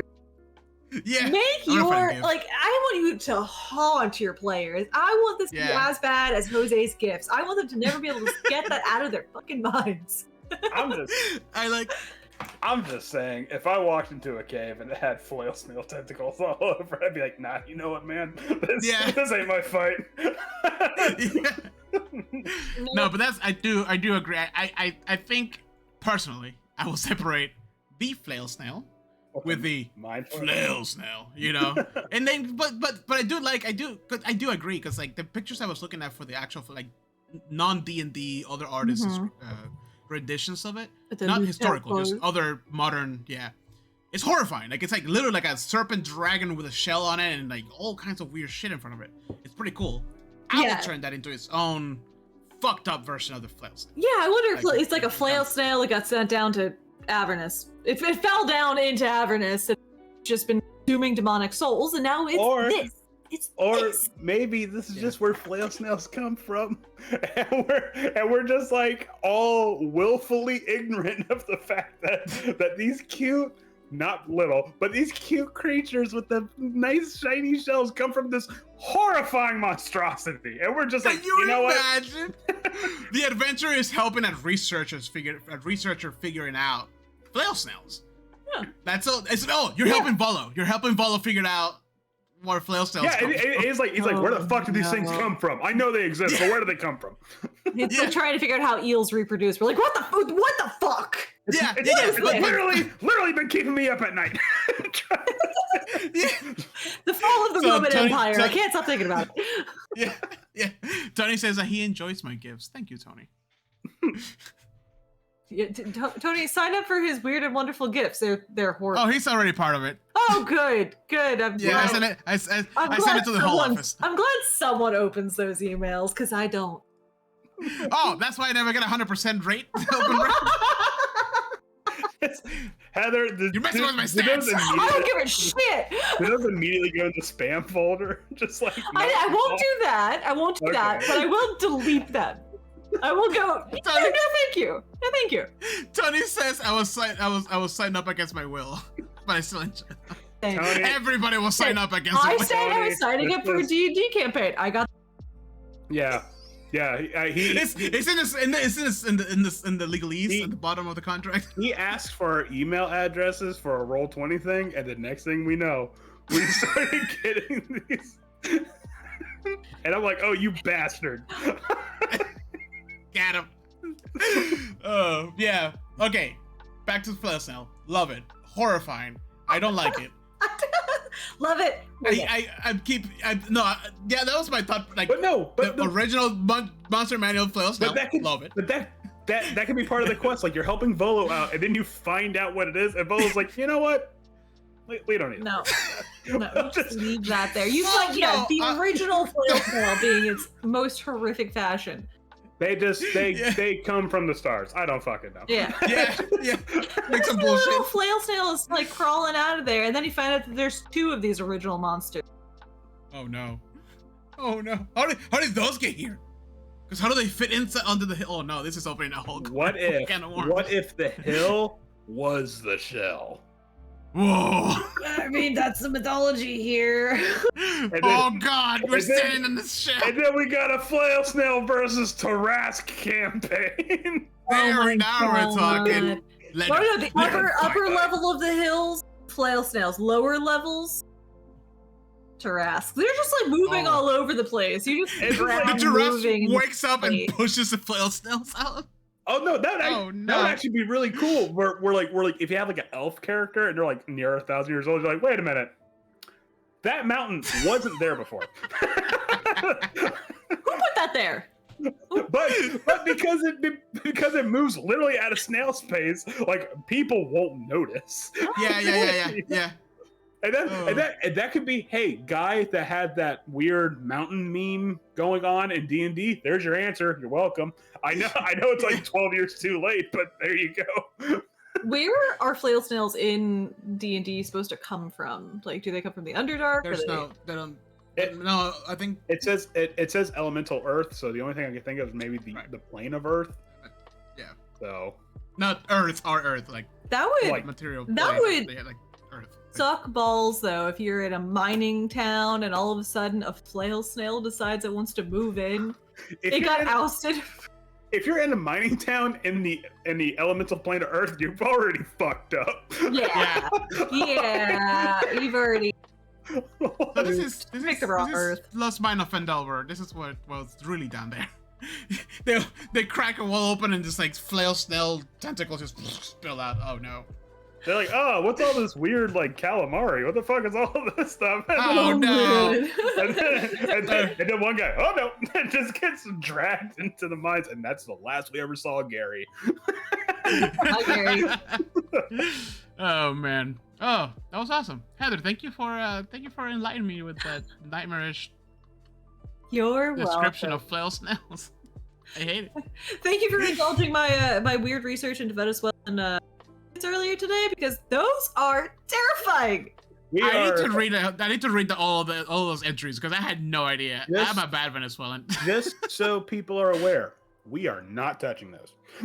No. I was really I was enthusiastically like, oh man, find something because I was looking up Quetzalcoatl and I was like, yeah, we're almost there. All right, let's go to the top of South America. See what. No, fuck no. No, turn around. Go back. That's my country. You dug too deep. Yeah. Yes, I'm gonna put that away. That was the first place I clicked, and I was horrified. Now let's go back to the less traumatizing history of the Flail Snail. I would take the Flail Snail over that. Yeah, any day. No. I would happily serve myself onto a silver tray dish upon the Flail Snail god. I will go get adopted by Skunk Ape before I deal with any of those. I'm not dealing with anything that's got eyes on his knees. Okay. Fuck no. Guys, it's not that bad. Just the fish with hands, arms, bigger than a human. And how does it work? How does it swim? Does it swim like that, or is it just like jazz hands the entire time? It's jazz hands. I kind of hope the arms are behind it and the hands are just like flopping behind there. just hit its natural predator with some old razzle dazzle. All right. All it does guys, is just comes up and grabs your ankle. Yeah. Man. I hate it. No. I hate it so much. All right. It's been almost an hour and 45 minutes. So let's move on to our favorite segment, or at least my favorite segment. The news. Session. What? No. Session. Actually, well, there's a little bit of news, Andrew. No, I was kidding. Hold on. There is. It's not a lot. It's, remember when we made that episode about the obelisk? No. We Yes. found in. Yeah. Different adventures. Yeah. Yeah. Guess what? There's a new adventure coming out. And it all ties with Fendelbert. The mystery of the broken obelisk or whatever the fuck. Oh. Wow. Yeah. Finally. Yeah. Hold on. Let me find the description. I completely forgot about that until like just now. Because I saw it and it was like the big obelisk and it was like an ad. It's like you probably encounter these in some of these adventures. Yeah. They were selling the other adventures. And I'm like, oh yeah, holy shit. They listened to me. Me alone. I was the only one who came up with it. You're the only one. You're the only one. You and your Charlie Day like conspiracy board with all the red. Where's the obelisk from us? Yeah. Hold on. Shattered obelisk. Okay, it's called Fendelbert and Below, the Shattered Obelisk. This is what the CIA doesn't want you to know. Yeah, in Fendelbert and Below, the Shattered Obelisk journeys to the beloved town of Phandalin, where a malevolent cult threatens to overtake the region. Together with your party, solve the mysteries and stamp out outgrowing corruption and uncover more about the peculiar happenings plaguing the town. Discover what lurks below in this high fantasy adventure, yada yada yada yada. Key features. Dungeon Master and players chance to test their meta. Yeah, okay, whatever. Retain beloved Lost Mines of Fendelbert, so you can tie in Lost Mines of Fendelbert quest onto this. Okay. If you really wanted to present, which I still want to rerun with you guys. I honestly do, because we have evolved so much. I know it's like one of my little wish list things. It will happen. Too bad we're gonna go play Big Robots next. Yeah. Yeah. Yeah. Anyways, so not a lot of description onto it in itself, but it is called it's called Fendelbert and Below, the Shadow Obelisk. My guess is that we're gonna go into the Underdark. And it's gonna tie together all the obelisk mysteries that have been. It came out in. I know there's one in the current adventure because I saw the book on the fucking ad. Yeah. There was one in the one with the wizard. What's the maze? The maze of the mad wizard. Oh, the mad. Yeah. Yeah, the one that has like 20 fucking levels of. Anyways, that one. Tomb of Annihilation and the Giants, whatever. Storm King's Thunder. Storm Giants. There we go. Storm King's Thunder. Yeah. And Tony, just so you're aware of what we're talking about, we played a bunch of different adventures, and in every single one of the ones, most of the ones that we played, we encountered there was a piece in the beat of the story where a broken obelisk or a black, unexplainable obsidian obelisk appeared, and people around the internet were just kind of like, this is weird. It happened here in Lost King's Thunder. Oh, look, it was also at the entrance of the Tomb of the Nine Gods in Tomb of Annihilation. I don't know where it is in Icewind Dale. That's I was actually thinking, is it those weird standing stones in Dugan's-Hole, maybe? I was about to ask. The ones that could be the ones we said no. Yeah, we didn't even get close to those. Like, no. Yeah, we saw the like spooky creatures, and we're like, you know what? Yeah, not worth it. Fuck not a problem. It's gonna burn down anyways. Yeah. So I'm intrigued. I'm gonna buy this one because I want to read it because I want to find out. It's just something that's been plaguing. But yeah, that's the only piece of news. Anyways, now that we're done with stupid Witches of the Coast, let's talk about session highlights. All right, session highlights, where we talk about the cool moments of our live streams of D&D adventures. Who wants to go first? I wasn't kidding. I wasn't kidding when I said Alex calling Ronaldo a sap. there was so much vitriol in his voice, like just venom just drips off of him when he called him a sap. It got to me. Like I never such visceral hatred for a fictional character. Because you heard the like little Gideon. Yeah. My I'm sorry, I didn't want to jump off. I don't. Is that the only Well, one? okay. So all right. So if I had to pick like an a lot actual, happened that adventure. Yeah. The last two adventures. if I had to pick like an actual serious one, it would probably have to be no offense, Jose, but it would have to be Octavio be like, this house gives me cover, right? Against this breath. Oh yeah, no, that was gonna be my Oh man. Yeah. Because I'm over here like, oh, I'm behind this house, you know, whatever. He doesn't see me. What the fuck? And no, the thing is that I wasn't even trying to avoid it. I was just going around, looping around, and then he just shoots this beam of light, and I'm like, uh-oh. Oh no. Whoopsie daisy. Oh, literally, I'm standing behind a wall. Well, I feel safe here, and the wall just. I mean, can we also give shout outs for Mittens taking a breath attack straight to the fucking face. To the face. And living dude. to the tail. Yeah. Through. Oh, also. Hey, man, you've been there, done that. It's not a big of a deal. Yeah, you know. I'm already done. I did, yeah. Actually, yeah, Octavio down too now, so yeah, whatever. I literally just like crouched down and like, okay, I guess that's what I'm doing now. Yeah. I forgot about that. Because Beer gets another. Yeah, she does. And I think another session highlight for me was Chris doing the final blow on the dragon. Andrew, let me tell you about him being excited about that. He was talking about it at the gym. He was talking about it at work. He was so happy. I'm so glad because I was so fucking salty, and I was like, "This is for the campaign. Just sit back." But I was literally doing everything to prepare to do that, and I'm just like, me too. I was like, okay, I'm gonna enhance this fireball. It's gonna be between his feet and the belly, so it protects you guys. But it hits it. I was like doing all the math, and then he just rolls for that final hit, and I'm like, motherfucker. I know. I was next up, and I was like, yeah. I had like proud of you. Proud of you. I'm so happy for, I'm like that meme of that kid. Happy for you. Happy for you. To be fair, okay, he rolled the exact number of hit points the dragon had left. Oh, I mean, really? Seriously, yeah. He rolled exactly the amount. I'm like, okay. I'm very proud of him for even saying like, is my lance here? Is my spear here? Yeah, he kept track of that. My javelin, sorry, there we go, javelin. Yeah. I'm like, it sure is, buddy. I love that I didn't get a single hit in the second fight. I was like, I got charm, I was going in circles, and then by the time I made it to hit him, all I get is to see him take down the dragon. I'm like, well. It was the axe speak all over again. Yeah. I mean, I didn't do shit. I just tried to say the axe speak the entire time. Hold on. Technically, that's still part of the session highlights because that was the previous episode.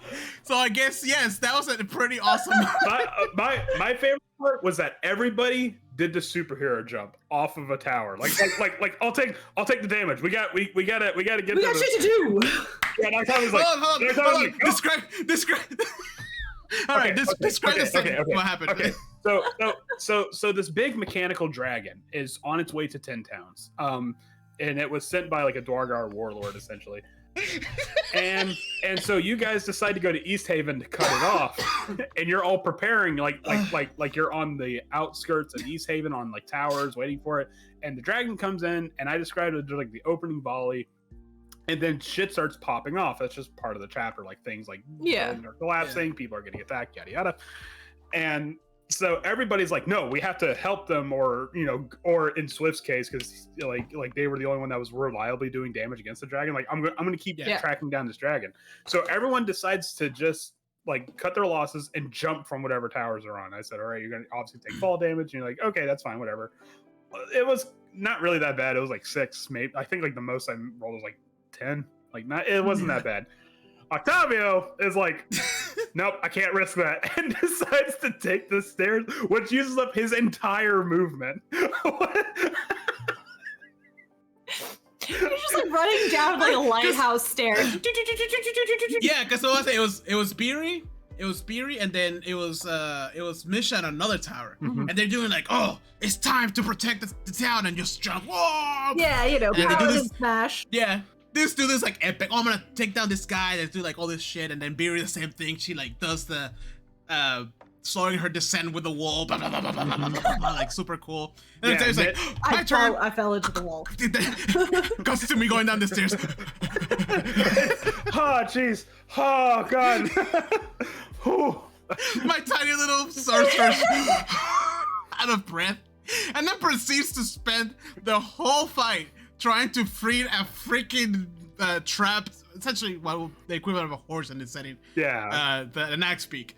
Because he was like, oh, you see, Andrew rolls something. And he's like, oh, you see an axe beak in trouble, and there's a fire is about to consume him. I'm like, oh, I gotta save the axe beak. I thought it was gonna be like just untie it and he'll go.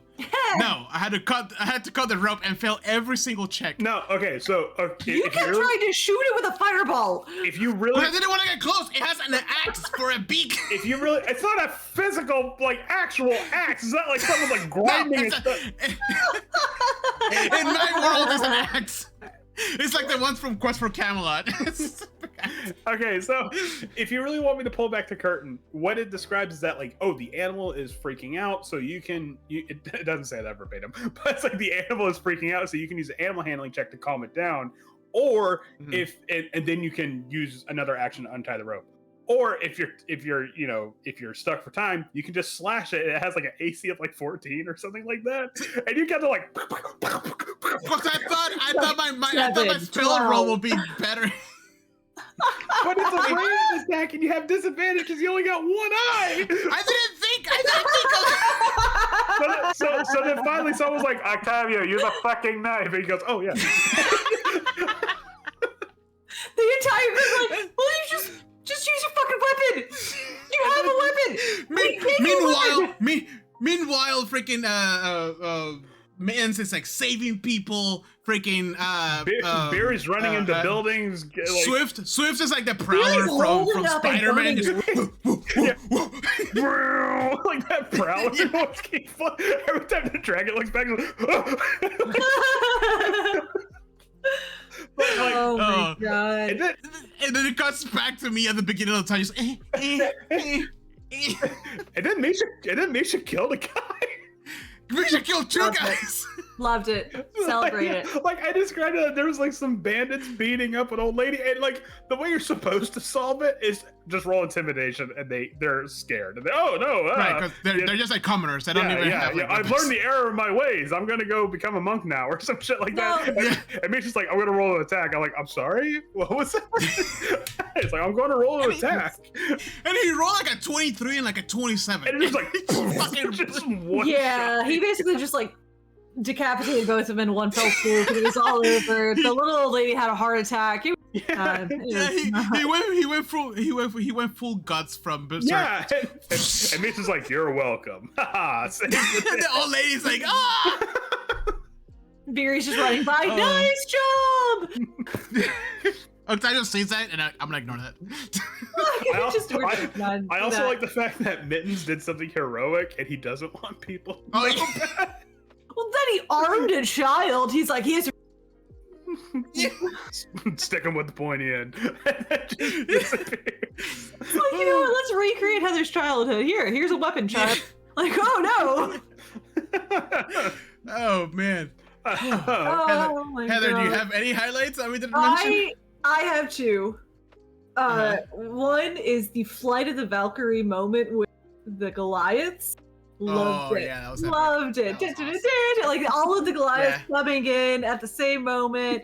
I was like in a high-speed pursuit with a dragon. Jumping down onto the dragon's back. Me just staying on the wing and attacking it. No one came near me. No one talked to me. I was just there. I was very tempted to put the Flash Gordon theme.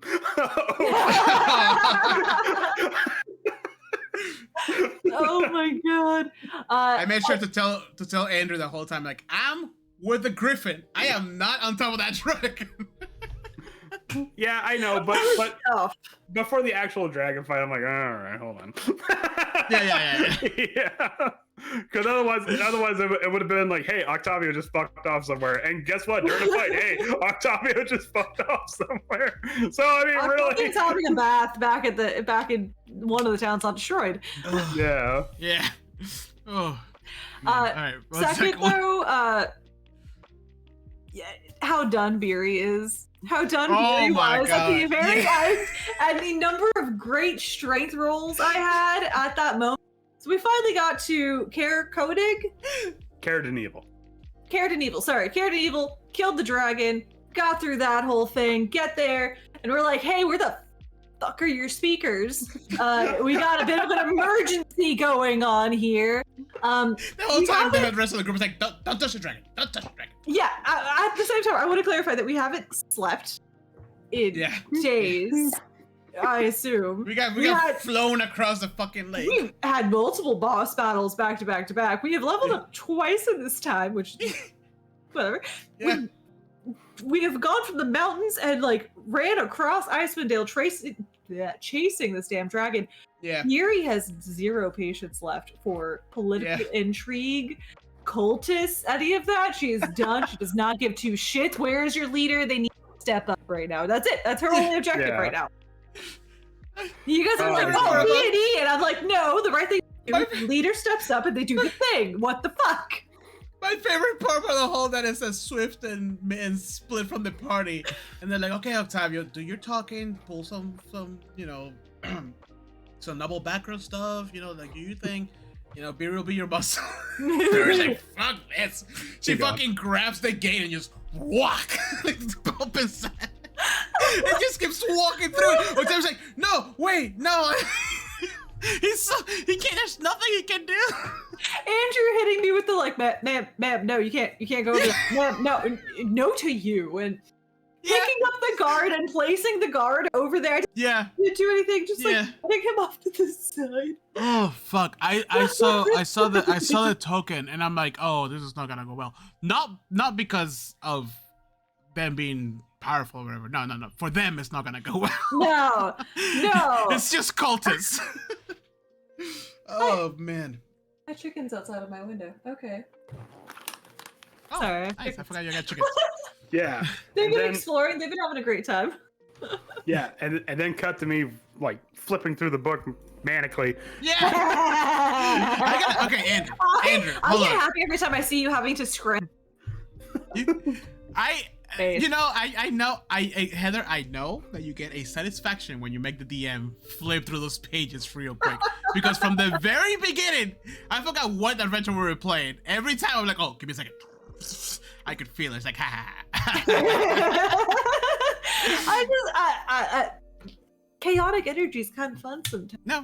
Especially in a controlled environment. I have one question, Andrew, before we wrap up this episode. No, I wasn't prepared for that.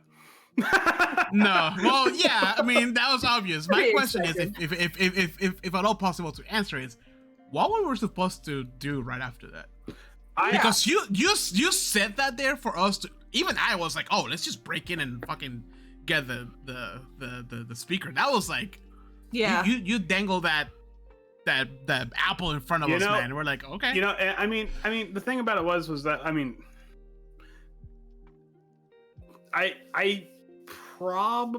was probably just gonna do like a sort of I don't want to say like a transition because I don't want to like break the immersion, but then be like, okay, now things are gonna go into downtime activities because that's where the disaster relief part comes in. Yeah, and it's like okay, so so like you guys are like stuck in this town, you don't have your axe beaks, and you still don't have your axe beaks. So they'd be like, okay, what are you guys gonna do in this?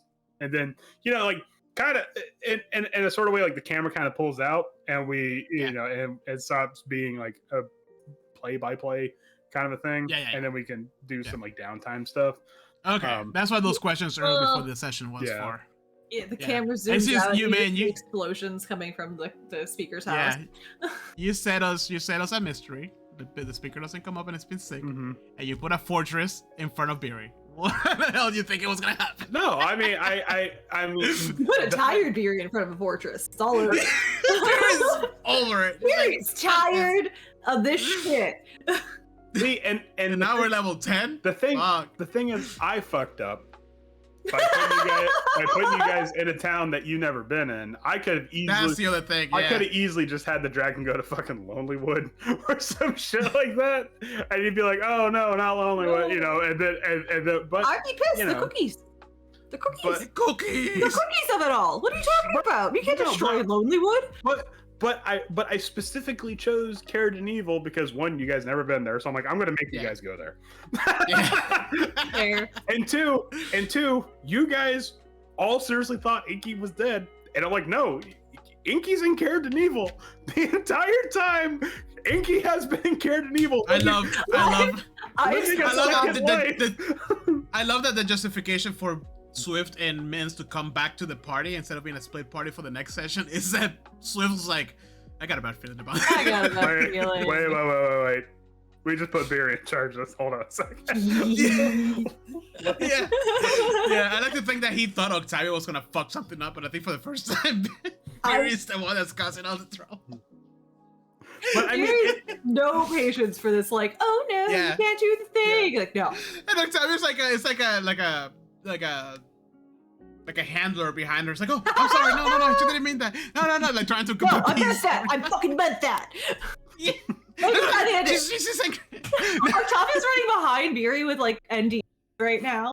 yeah. Please, I'm please, just- Please. I'm just letting you guys know next session's gonna be fucking wacky. If that's Yeah, I can Oh. imagine. I'm really getting the windmill witches vibe all over again. After how tense that all was the past like few sessions. The stress. I'm pretty sure everybody's looking forward to that. Yeah. I have spent the last few days seriously asking Alex every now and again, like, is Ben's really gonna steal a child's pet? Is Ben really Yeah, gonna that's take his interesting. I little wonder where girl's that's gonna pet? go. Yeah. He said he would pay him off and set him up for life. He's like, I'll leave a dog. Cocoa Puff. I mean, It's not husky. but it's just, I mean, and you all kept saying, "Oh, he's dead. Inky's dead. Inky's totally dead." Yeah. I'm like, no, I had plans Yeah. for Inky, and I did. I couldn't give up hope because I could give a I mean, it's a little girl's axe beak. He Oh, made, man. he I made got it. for their college tuition. Who knows? Or he might just steal it. I can't wait for next session. It's gonna be great. There we go. I'm very excited. Whew. Anything else, guys? That's it, I think. No, that's all I got. All right. Well, thank you everyone who joined us. Thank you, Tony, for sticking around. Oh, hi, Teresa. We're just wrapping up. Oh, she probably wants us to finish up so I can help her in Elden Ring. Yeah. Oh, I thought that was the like, hey, it's almost dinner time. Yeah. I'm hungry. Right. Yeah, thank you guys. I hope you guys had a good time and learned some freaky shit from the snails. Out of the two, I did not expect the Flail Snail to be that weird. Really? Yeah, I thought it was gonna be like, oh, it's just a weird folklore thing. I mean, not like there's. I mean, it was. It's but deadly. Not It looked good. not to that I mean, extent.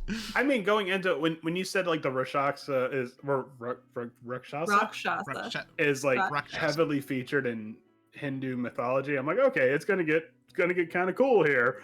Yeah, I didn't know jack shit about the snail. Yeah. I guess I've read it so many times that I'm like, yeah, it's poisonous and it's flappy.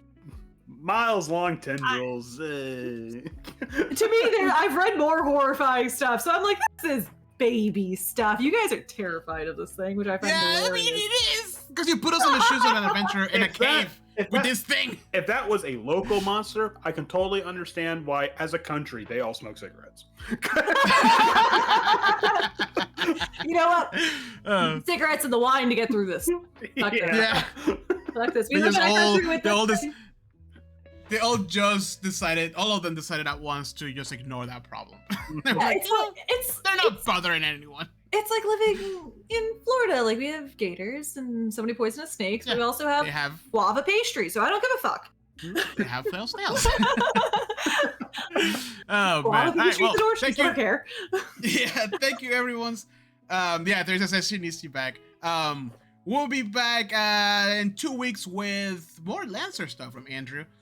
But meanwhile, please make sure to join us on Wednesdays as we play Dungeons and Dragons right from the Frostmaiden. Especially next session is going to be fantastic because there's a lot of high energy. It more than likely it will. So please join us on Wednesdays. Make sure to follow us on all of our social medias and platforms. Leave us a comment, leave us a like, leave us a rating, even if it's good or bad. It helps us out. But with that, you guys have a wonderful rest of your week. And as always, keep on gaming. Bye. Bye.